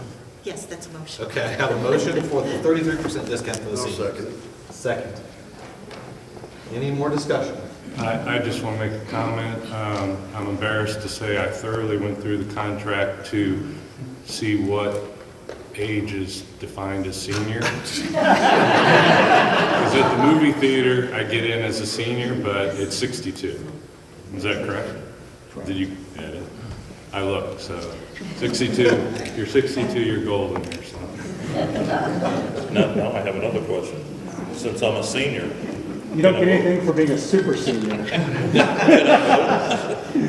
Was that, I'm sorry. I said, can I vote? It's conflict of interest. We wouldn't have a quorum. I was going to say everybody. We all live here. There'd only be 2 people voting. So I do have a question, 'cause I'm sorry, I'm trying to find this. How much more are as the youngest guy on the board, how much more are anyone that's not a senior gonna have to pay? Because my concern is, I know seniors are on limited incomes, but you got young people that are trying to have to start families and stuff like that. I know it's just a few cents, but. 44 cents a month. Okay, so anyone under 62 pays an extra 44 cents, and the seniors pay 33 cents less? That's about correct, yeah. Yeah. Okay. Okay. I had a motion. Did I have a second? Yeah. Yes. Okay. Any more discussion? All right, ask clerk to call the roll, please. Huffman? Yes. Martin? No. Quezada? Yes. Wallace? Yes. Dieter? You're okay. Yes. Gephardt? Yes. Yes, that's all. Motion passes. Thank you.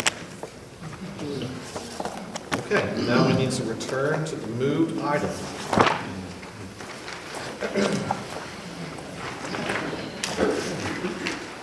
This is for item 10A, site plan approval of the ridge at Park Hills, South Main Street. I will entertain a motion. I have a motion from Alderman Gephardt. Do I have a second? Second. Second from Alderman Quezada. Open the floor for debate. With the new planning and zoning, would this even be allowed anymore? This would not be allowed in the zoning district with the ordinance that you just passed. It would no longer be a permitted use. When this passed planning and zoning, when the staff report was issued, it was still listed as a permitted use. So.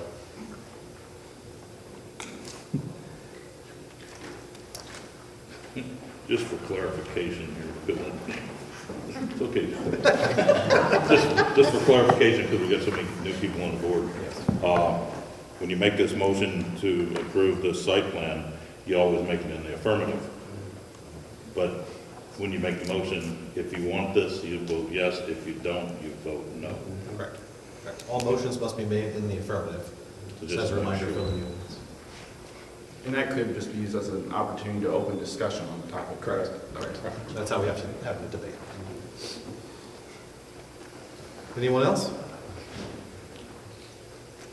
Hearing nothing else, I ask the clerk to call the roll, please. Gephardt?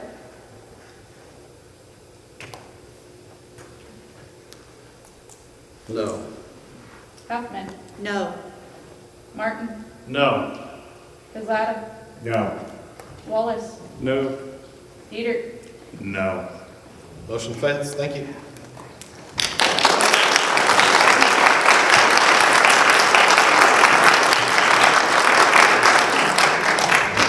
Okay, moving on. Information and discussion. During this time, no motions are necessary. This is just to have a consensus from the board on how to instruct staff to move forward. So number one, the county fair parade route submitted by Alderman Huffman or everybody else. This is kind of something that everybody's kind of already discussed. Our administrator, James Knowles, has discussed it.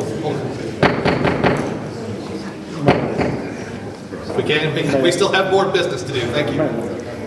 No, a recess to the Thank you. I think we need to clarify, as you had mentioned earlier, about bringing other things up before and making sure that they get board approval. I think we need to do same thing with this. I think there was a misunderstanding. Last year we had agreed to reroute everything because of the work on Lincoln Drive. All that work is done. I don't think it's a good idea for the fair parade or any other parade to follow the path that they did this past summer. I just think we need to go back to the old way of doing it and getting approval on all of these in discussion before anyone has a parade, things on Main Street, you know, pretty much what we've already discussed. Just for board information, we had an emergency services police chief and fire chiefs meeting, and we addressed this. None of the emergency services were particularly pleased about the route. We believe that there are large safety concerns with enclosing certain sections of the city. In saying that the ambulance district will have to place an ambulance inside of that box if we do approve it, and the fire department will also have to place at least a rescue vehicle inside that box for the entire duration. With that being said, it does create a circle that entire, and this year particularly, because there'll be an election year coming up, so you have all the candidates, you have everything else. One end will be starting, the other end will be finishing, and they'll be running into each other at the other end. I really don't think for the safety of anybody in town, there's no place to park. With the other route, give a lot of different alternatives. So, and I know that we got a lot of complaints last year with people complaining about people throwing trash in their yards and everything else. I really don't believe that that route is acceptable. We need to reconsider that. Is there anyone here from the fair board?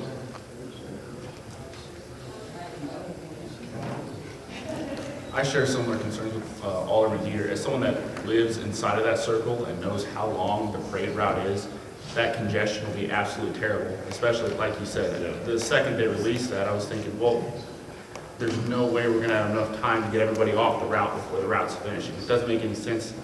Well, if there's a consensus, I'd like to have the city staff reach out to the fair board and coordinate a meeting and talk about maybe some changes, police chief and city administrator.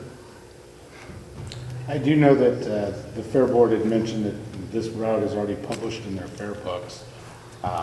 So I don't, obviously I'm not going to be able to change that. They've already printed all the books and all the promotional materials for the event. So obviously we control the streets, so they have to do whatever we tell them. But I've already met with them once. There's obviously a significant amount of pushback. So, I mean, is this something that the city is putting its foot down and telling the board, telling the fair parade committee to change it?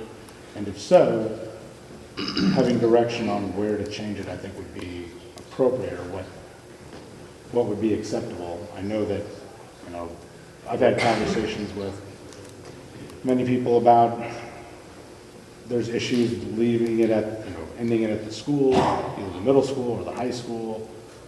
You know, seems like every option is a bad option, so before I make an agreement and come back to the board, I'd like maybe some more direction. Did they meet with emergency services before planning this?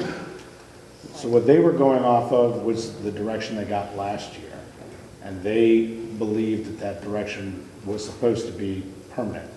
I had a conversation with Chief Taylor about this, and he conceded that, yes, they did this, and then the school also did it for homecoming, and that the expectation of the conversation was maybe they should do this permanently, as opposed to crossing Lincoln or crossing 61 and having the bottleneck over at the high school where people, end up there and then there's nowhere to go. I mean, you're kind of stuck. So, I've heard that people started there and went to the middle school. I've heard they started at the middle school and back to the high school. I've heard different options. So I'm just curious before we come up with a different plan, maybe some direction with what you would like to see. If it's something that they've already said that we're just going to have to kind of bite the bullet and take on this year, maybe going forward, it's something that they have to sit down with emergency services every year and come up with something together, because, emergency services are going to be the one that's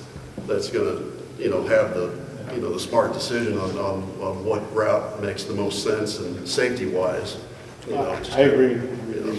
As a reminder, the city does pay the overtime for all of our officers and the city workers. I mean, yeah, it's ultimately our street and our decision. I mean, we can tell them no matter what they've printed. But before we have another, this is what we think is best, and then there's another concern, I think. Maybe some direction from the board. What is the goal that we're trying to do? Avoid traffic disruption as much as possible. I mean, I understand the closed loop issue over on College and Main and Boone, and Buchanan, that issue, but just want to make sure that I understand all the concerns. I've heard that ending it at the high school was a disaster. I've heard that ending at the middle school was better or worse. It just depends who you're talking to. It sounds like it's been a problem for years in some way, shape, or form. People love their parades. Everybody who loves the parade doesn't care about what all of you in public service have to deal with and make sure that it goes off well, right? And that's why I just want to make sure that you guys, it doesn't have to be today. Reach out to me over the next few days and let us know if there's some specific concerns or thoughts when we go into this conversation. And do you want me to tell them that this is going to change? Sorry about your books. I believe. Well, go ahead.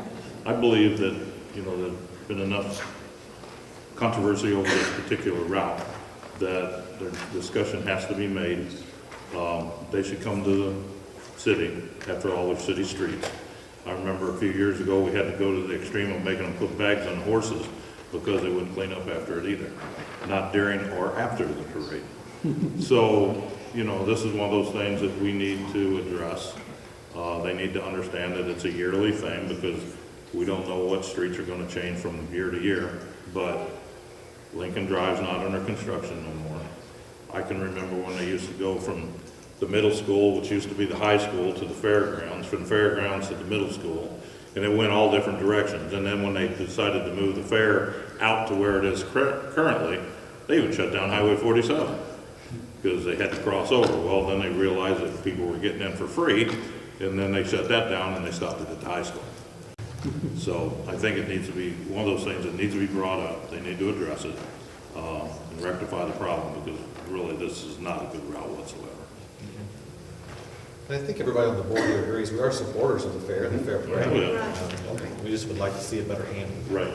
I don't want to see Connor stuck at home when he has to get to work because of an emergency. I was going to say exactly, if I have to get to something up where I work and I'm stuck, I have to call the sheriff up and say, hey, sorry, the parade's going on, I'll get back to you in 3 hours. So a consensus from the board, are we stuck with it this year, or would we like to? I think we need to address it.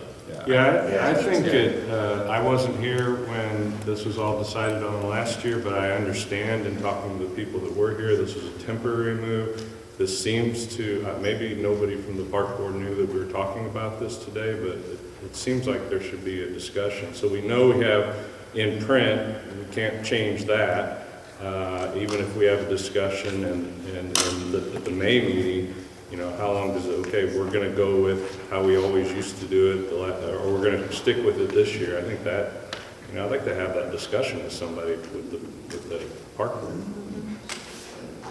But right now, we're just kind of fair board, sorry. So, Yeah, my right. understanding Right. You're okay. my understanding is the previous route shut down east to west, all the way across the city. So nobody will be able to get up Lincoln Drive for 3 hours. I live or 2 on hours. 2nd Street. Or Main, or, so that, I just want to make sure that we understand that that's okay. But it divided the city in half. Right. So where they could go opposite directions They could or go- around. Right. This here, It's it encircles Connor. I'm gonna throw him under the bus. No, well, no, I mean, in all fairness, it completely affects Ward 2, so I think if Yeah. anybody, me and Alderman Walsh should be most concerned about it. I think I'm right. Okay. Yeah. You on the other side. Okay. All right. Moving on then. Sign for State Fair Queen submitted by Alderman Hutton. Yes, it's come to my attention that Chloe Momford was Fair Queen from the city for the state in 2019. And as we've already discussed, the fair is kind of a big thing to this community. And I thought it would just be nice to recognize her. The city would be willing, the state would be willing to put a sign up. They would want to put it up around by where our city sign is, where we welcome people to town. They no longer put things along the highway. And if I understood Mr. Niemeyer correctly, it would be no cost to the city other than just maintaining it. So I just thought it would be a nice thing to do.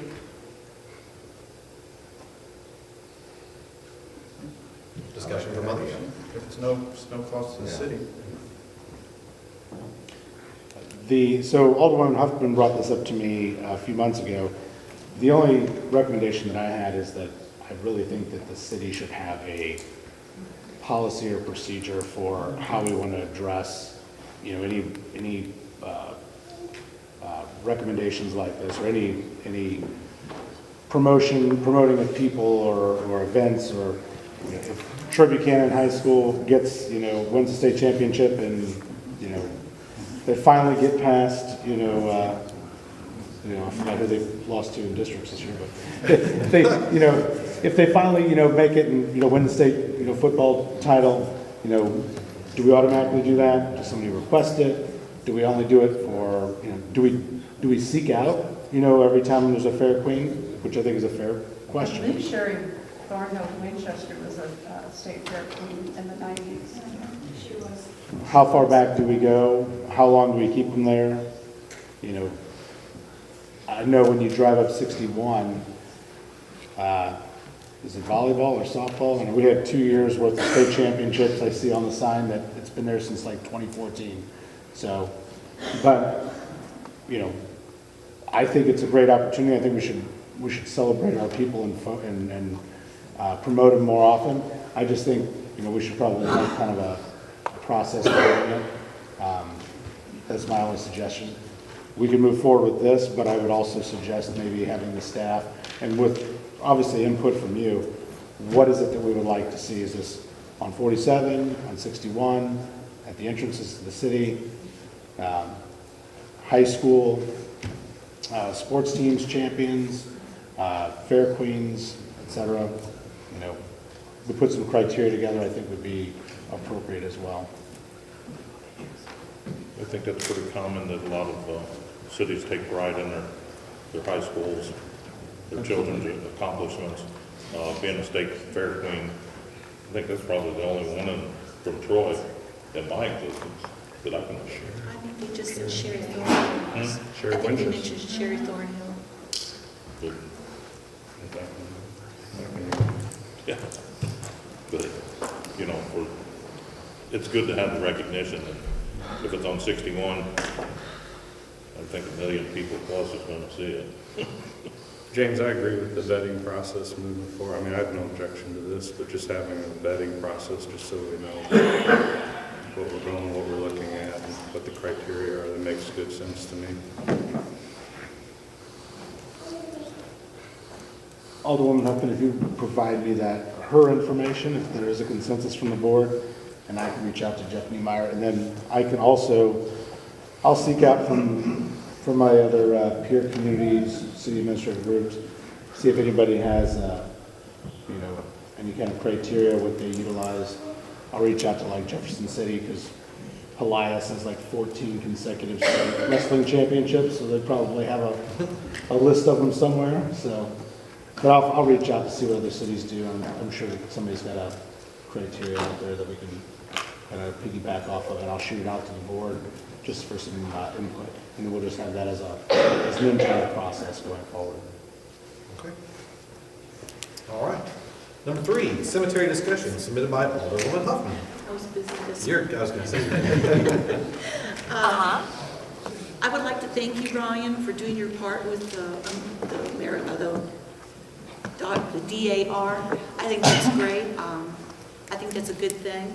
But I do have a question as to, are we going to make any differences in how we take care of the cemetery this year? Or are we still kind of using the same people, or? Yeah, so our staff has started, most of them that week of April 1st.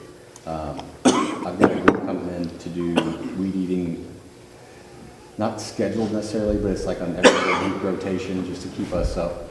Last year with all the rain and short staff, we kind of fell behind, so I'm already on top of that. They've already been out once this year, knocked everything down. I've got a really good guy out there that we actually shipped over from Parks last year, moved him over to cemetery to kind of ramrod that job. So.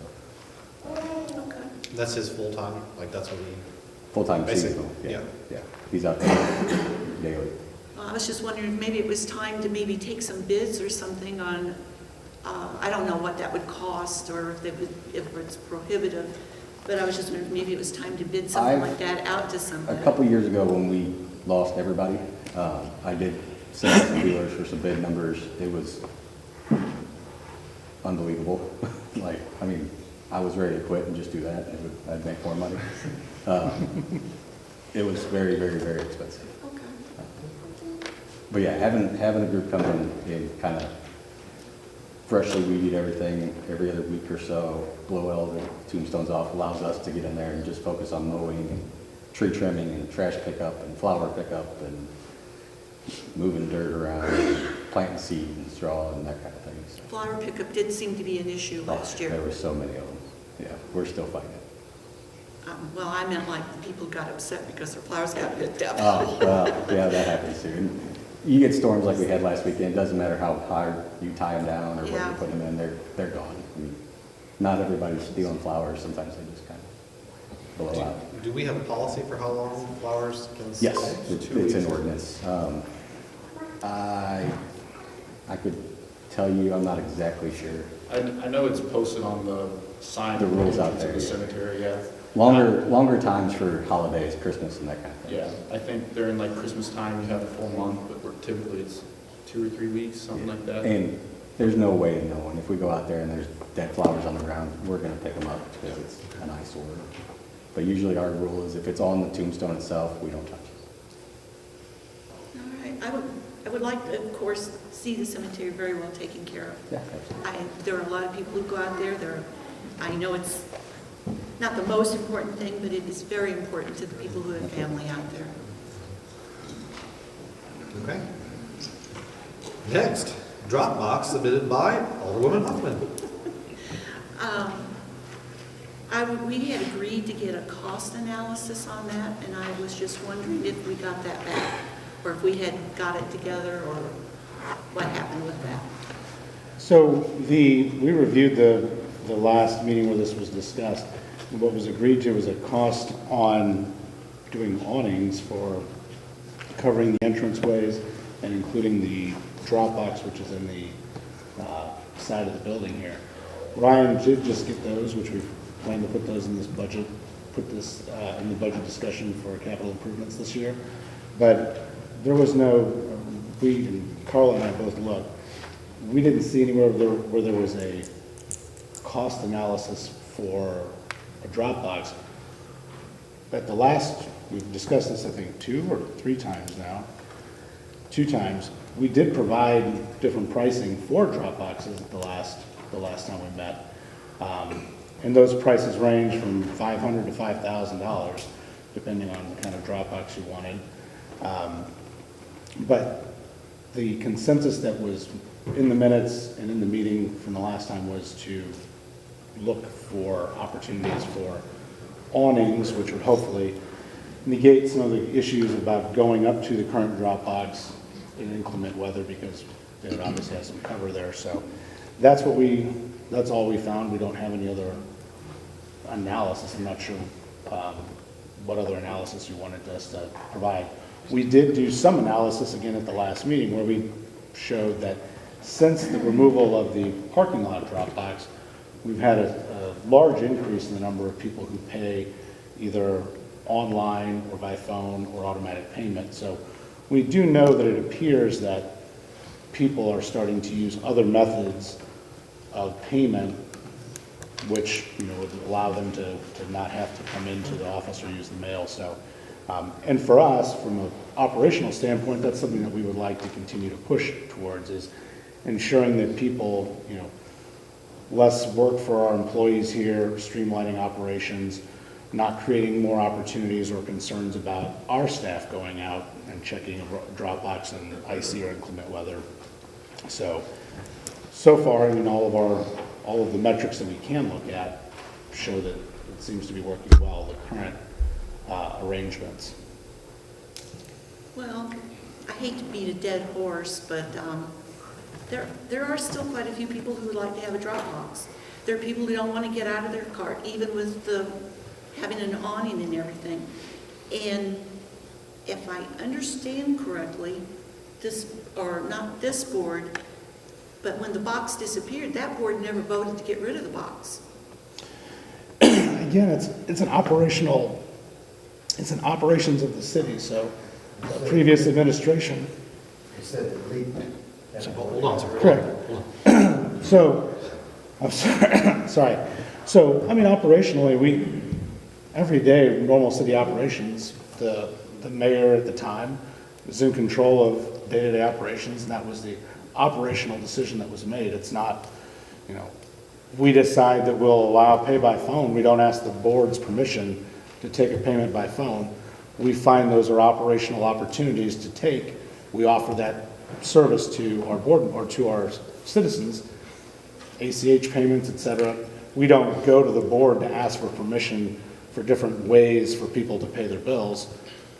And so we wouldn't have done it, they wouldn't have done it there. I wasn't here at the time, but I understand why it wasn't necessarily done. I do know that our staff continue to talk about the issues with it leaking, with having to go out there and take money out of their cash at times, even though we ask not to leave cash in the Dropbox. Being approached by, people who, questionably may or may not be interested in the monies that they're getting out of the Dropbox. We've had some issues with homeless people who have done that, some of the unhoused. So all of that led to, when it finally failed and was just constantly leaking, the decision to make a more secure Dropbox, both for the box itself, but also staff, that this would be a much more operationally beneficial arrangement than having a Dropbox out in the middle of a parking lot that we have to go out and check multiple times a day and at the end of the night, and then also have potentially, again, cash sitting there all night long in a Dropbox if somebody drops it off after 4:30. So those were the decisions that were made by the previous administration. Well, I got quite a few complaints from elderly citizens. They liked it. A lot of them will deliver it one way or the other. And as you say, yeah, as time goes on, those old people are going to pass away. They're going to move on to a better place. And as time goes on, there'll be more and more and more people that won't use anything other than a credit card or whatever we got at that time. So that, with that kind of logic, it's kind of, I don't know. I think it's unfair to the senior citizens of this town. And yes, I'm one of them, and I come in and pay my bill every month. Every month I bring it here. I don't mail it. I don't trust the mail system. I'm lucky I get it in time to pay it. My daughter comes in periodically and pays it because she hasn't got it yet. She knows when the due date is. There's a lot of people that don't do those things. Not that they're not capable of it, they've got other things on their minds. I think that we really need to reconsider this thing. I mean, if it's a security issue, you know, it's kind of like I said years ago. They were complaining about drug use down here in the skate park, and I told Jeff Taylor, I said, you know, I find that extremely odd. When all you gotta do is turn your chair around, you can look right at it. Put a sign out here that says police department, maybe it'll all stop. Maybe it's better get out of your chair and go down there and talk to them. We got multiple guys in this building that can go out there and pick that thing up. You know, we got police officers that are here from time to time during the day. You're here from time to time. Dave's here, and Ryan's here. You know, if it's a security issue, you know, we got multiple guys that can go out Security and is get part of it, but I mean, when it's winter, when it's snowing, I mean, walking 10 feet from the parking lot to drop off a bill, which you don't have to do when there's 13 inches of snow. You can wait till there's not snow or till it's cleaned up. You know, I know there was a lot made out of the fact that somebody decided to walk through the snow to drop it in the drop box, but it wasn't the due date. I mean, they could have done it another day. But you will force our staff to walk out across an icy parking lot multiple times a day. And on shut-off day, they're gonna have to go out and check it at 4:30, and then at 5 o'clock, and then somebody's gonna get shut off because they dropped it in the drop box out there in the icy parking lot, and staff didn't go check it at 5 o'clock because we leave at 4:30. And they're gonna wonder why their water's shut off, and they're not getting their water back on until the next day. I mean, these are things that happen every month on shut-off day. And people who are wanting to just hurry up and drop off a bill or drop off a payment and think, hey, I got it in, right now, it drops in right almost into the lap of one of our staff members. It's gonna be out across the parking lot, but somebody's gonna have to go check and double check and everything else before we shut their water off. Or before we turn their water back on. And they say, why didn't my water get turned back on? Well, you should have came in and paid it. Well, I dropped it in the drop box. Well, these are all things that have happened many times over the years. This system works out far better than that system, so. Well, I still think we should consider the drop box.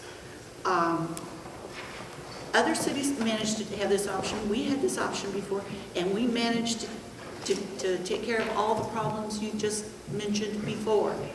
Well, respectfully though, nobody here knew what our staff was going through. Well, we could put the box in a different place other than where it was back there. We could put it over here on this corner, where someone driving around, you know, could drive up to it from either direction and get it. Wouldn't be that far from the door. I would say that argument goes both ways. It's not far from the door from the parking lot. I mean, everybody in this town gets their electricity from Ameren. They pay their bill to Ameren, and Ameren does not have a drop box locally unless they want to drive, I think, all the way to Winsville. Yeah. Well, Quiver River, but that's not serving those of us who have Ameren here. Well, So somehow people pay the Ameren bill. My comment is this: we, in the spirit of Alderman Huffman's comment of beating a dead horse, we took a vote on this and previously and decided to leave this up to city operations. So I think it's to the point of, are we reconsidering that decision? And then let's move on. So I think that's kind of where I'm at with this.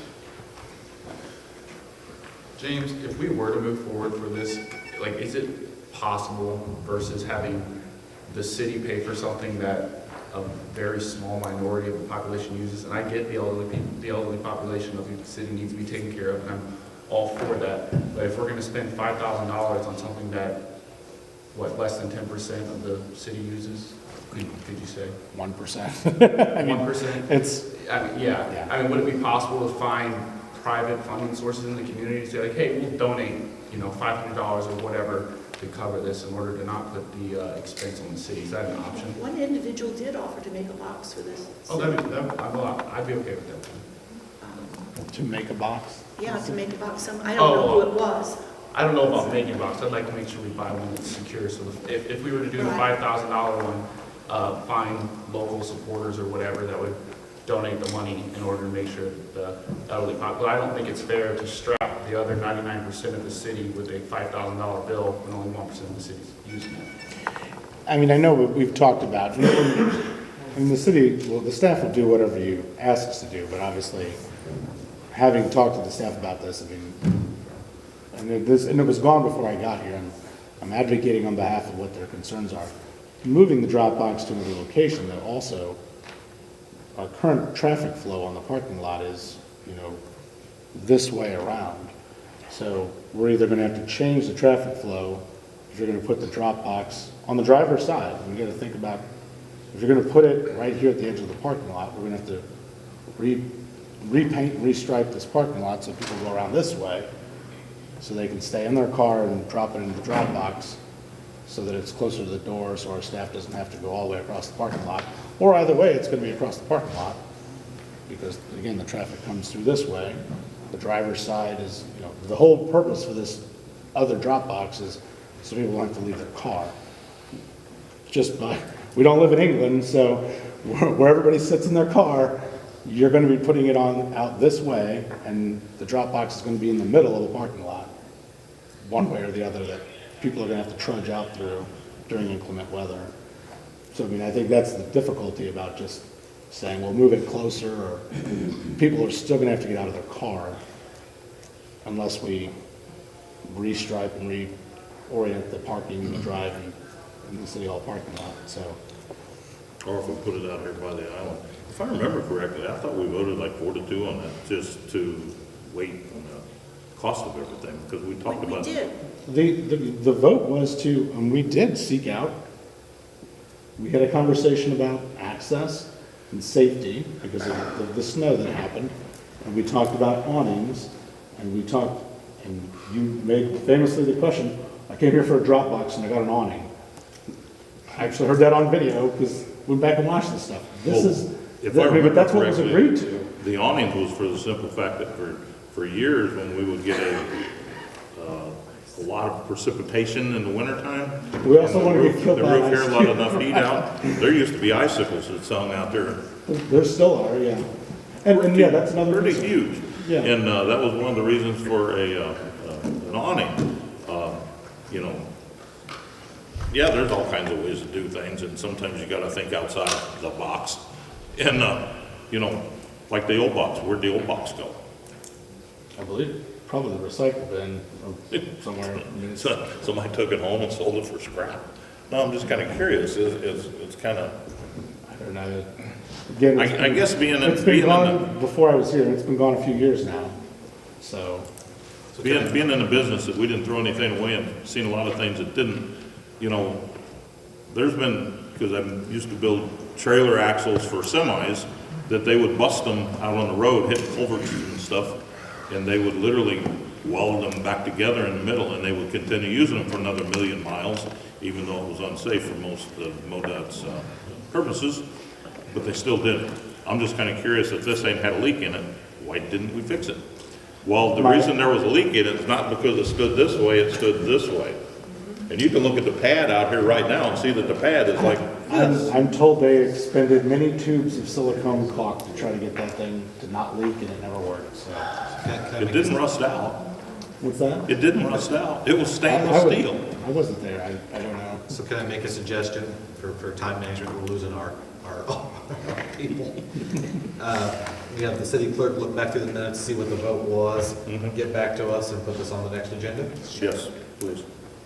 Well, we already took it, and that is what it was, to look up for an awning. Is that not correct? I mean, we can go back and do what we already did when we got the RPA, but you're just prolonging the agony of this conversation to the next meeting. And I mean, you got to make a decision. I mean, we do have pricing on awnings. They will be in the capital improvement conversation for the budget. That's what we were told to do, and that's what we did. So. And the beauty of live streaming, I just got a message from somebody that said, what about citizens with disabilities? I know it falls under that category that they could send them in by email or whatever, but We've had residents who've called up and we walked out and grabbed things from the car from them on multiple occasions. But, again, it's a matter of just reaching out to the staff, to the city to say, I can't bring this in, I can't walk out to the car, or I can't walk out from my car. But I mean, typically, this has not been an issue. I mean, our staff deals with these customers, our citizens, daily, and they make accommodations of all types for them. I mean, this is not something that we've had a lot of. We have a lot of people that just come to the window because they like to talk to the staff. They could use the drop box and they don't use that now. I think we're talking about it obviously would be a convenience, but it also does create other issues.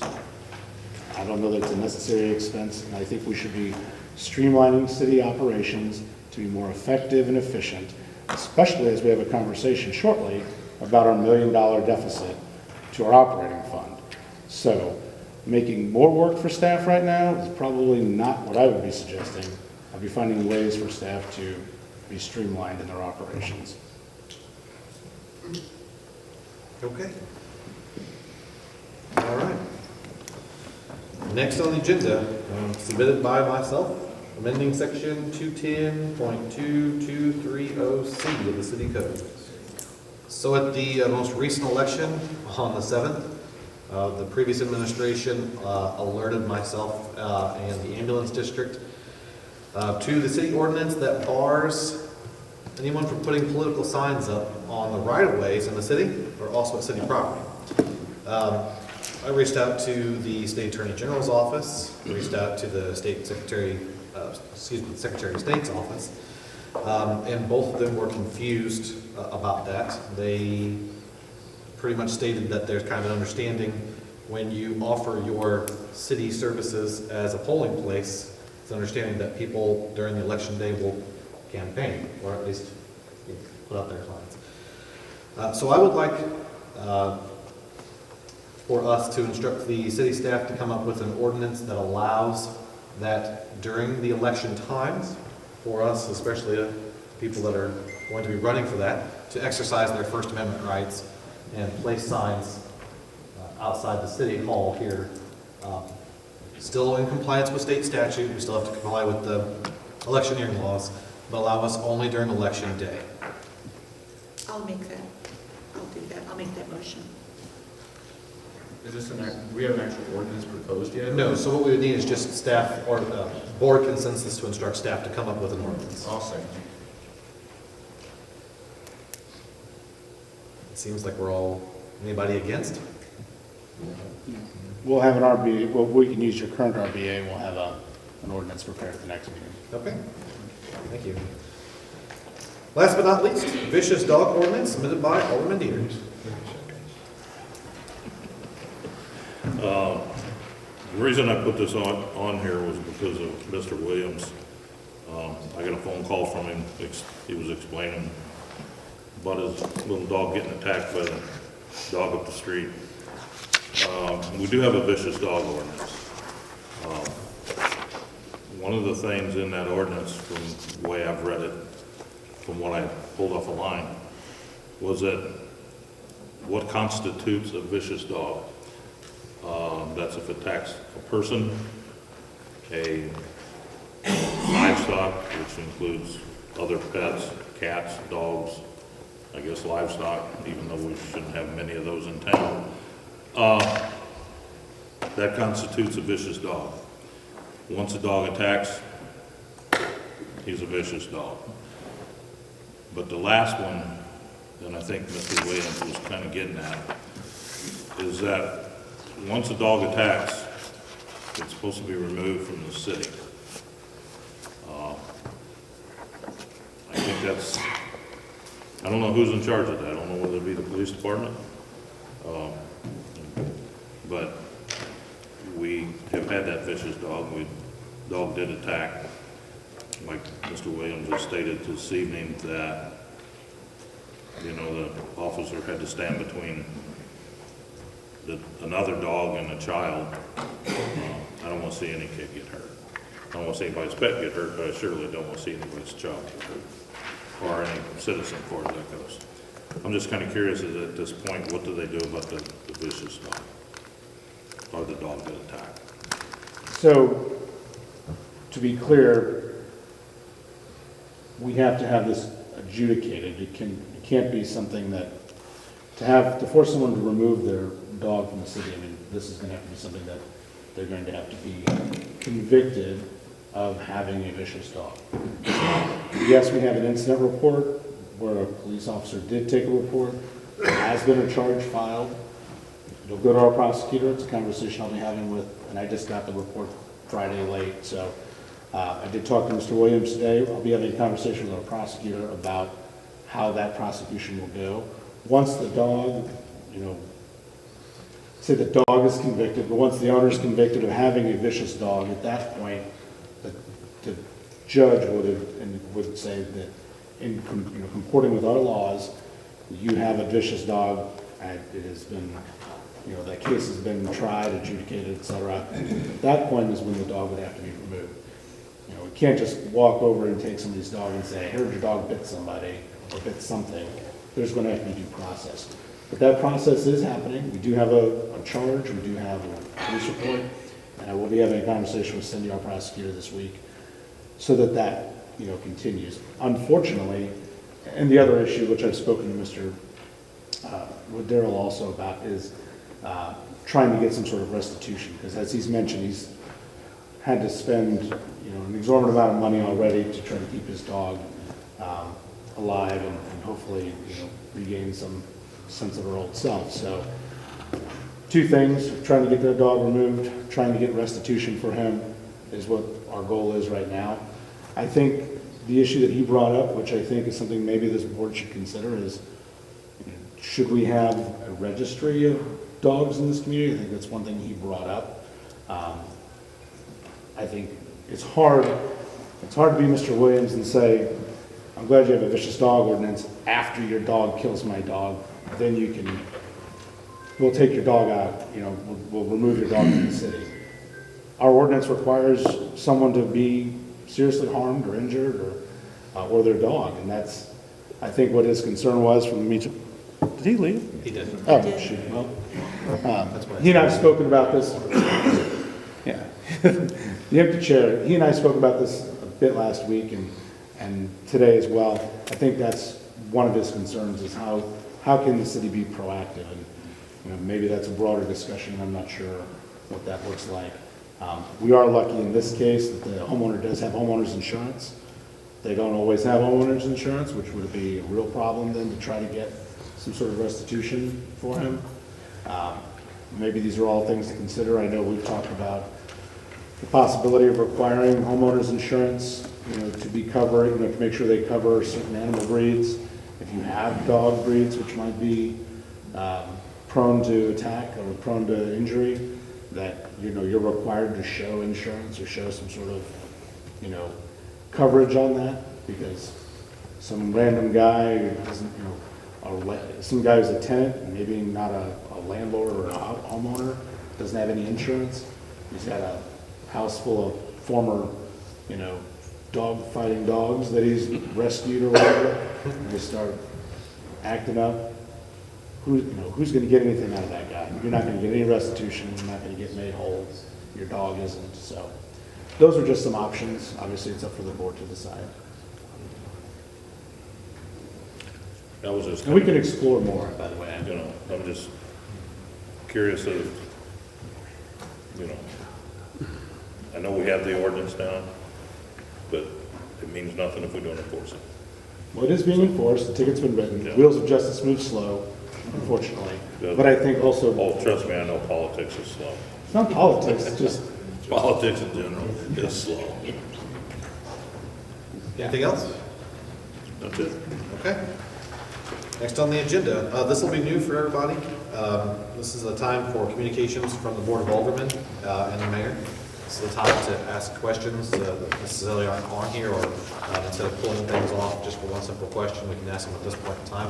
At each meeting, I'll start from on the opposite sides, that way I don't play favorites. So we'll start on one side first, start on the other. I do ask you to keep it quick. so that we're not here for, if we each take 10 minutes, we're up here another 70 minutes. So I would like to, I'd like to go up at some point in time. So I flipped a coin earlier and it said we're going to start down here. So Alderman Dieter. By the way, we still have a closed session, so this doesn't mean it's over. Yeah, right. I'm not surprised that Okay. I didn't come prepared for this. Okay. Maybe next week. All right. Alderman Mullins. I do have one thing, and I'm gonna look to Ryan Arbo. We have Kiwanis Park cleanup on Saturday. It got moved from Friday. 17th to Friday. this coming. It's on Friday? Yeah. That's good to know. I mean, Yeah. so it's like in 2 days? 3 days? 4 days, yeah. What's today? Today's Monday. Monday. Oh, yeah. You confused me, I didn't know what that was. Friday, the 21st, 22nd, 23rd, so like the 24th. So yeah, that's a stormwater, MS4 program. yeah. And what time is it? I think they, 10? We're thinking 10. All right, well, I'll be, Jared, Porter and Kern and Marie run stormwater, they kind that's of ran Ward around the 2, whole thing. Connor, so you take off and, What day is it? I'll go. Friday. So I just think it's a good thing. I love Kiwanis Park. We walk in it every night, and I'll be there helping out as much as I can. Yep, so. and they ram route it, and I think they stick you in the creek bed and send you one-way direction on the road and pick up as much as you can find. All right, thank you. It's at 9:30. 9:30. My question might be a little bit silly, but it's kind of along the same line of Dennis's. There was a possum, I guess the weather drove it out, and it got hit by a car. Okay, now, it was still alive, but could you call about something like that to come and pick that up or come get it? Or eventually there was a person who showed up with a cage and put the animal in there, and I don't know what they did with it from there. But if they hadn't come and gotten it, what should I have done? I mean, wildlife, and there's some wildlife rescues about that you might be able to. I mean, Does the city do anything We with that? Or? have a kennel for dogs, but that's, And no cats. Every once in a while. yeah, I mean, wildlife, we typically avoid. I mean, and so we have a kennel license, we have a dog kennel that we operate for missing or lost or found dogs, but other than that, we don't. Okay, so you're kind of on your own. State park. Oh, you can call the state park and they'll send somebody out? They might. Everyone. If you can get someone to answer. Okay, thank you. I'm going to keep mine short and simple. I wanted to thank the previous people that served on here. I didn't get a chance to. So, Alderwoman Denard, I see you're back there. Thank you for your service. It's not easy to sit up here and be constantly judged. Alderman Cheryl Horner, he's gone, left already. I want to thank him and the previous mayor, Ron Sconce. It's not easy to sit up here and be everybody's punching bag. Thank you. I don't have anything. Nothing? Okay, all right. Nothing. Nothing? No, not today. Okay, all right. I will take a motion to go into executive session for RSMO 16-021, subsections 1, 3, 2, and 12. I second it. Motion and a second. That's clerk call roll, please. Mark? Cazada? Yes. Wallace? Yes. Peter? Yes. Gebhardt? Yes. Huffman? Yes. Motion passes. We're in executive session.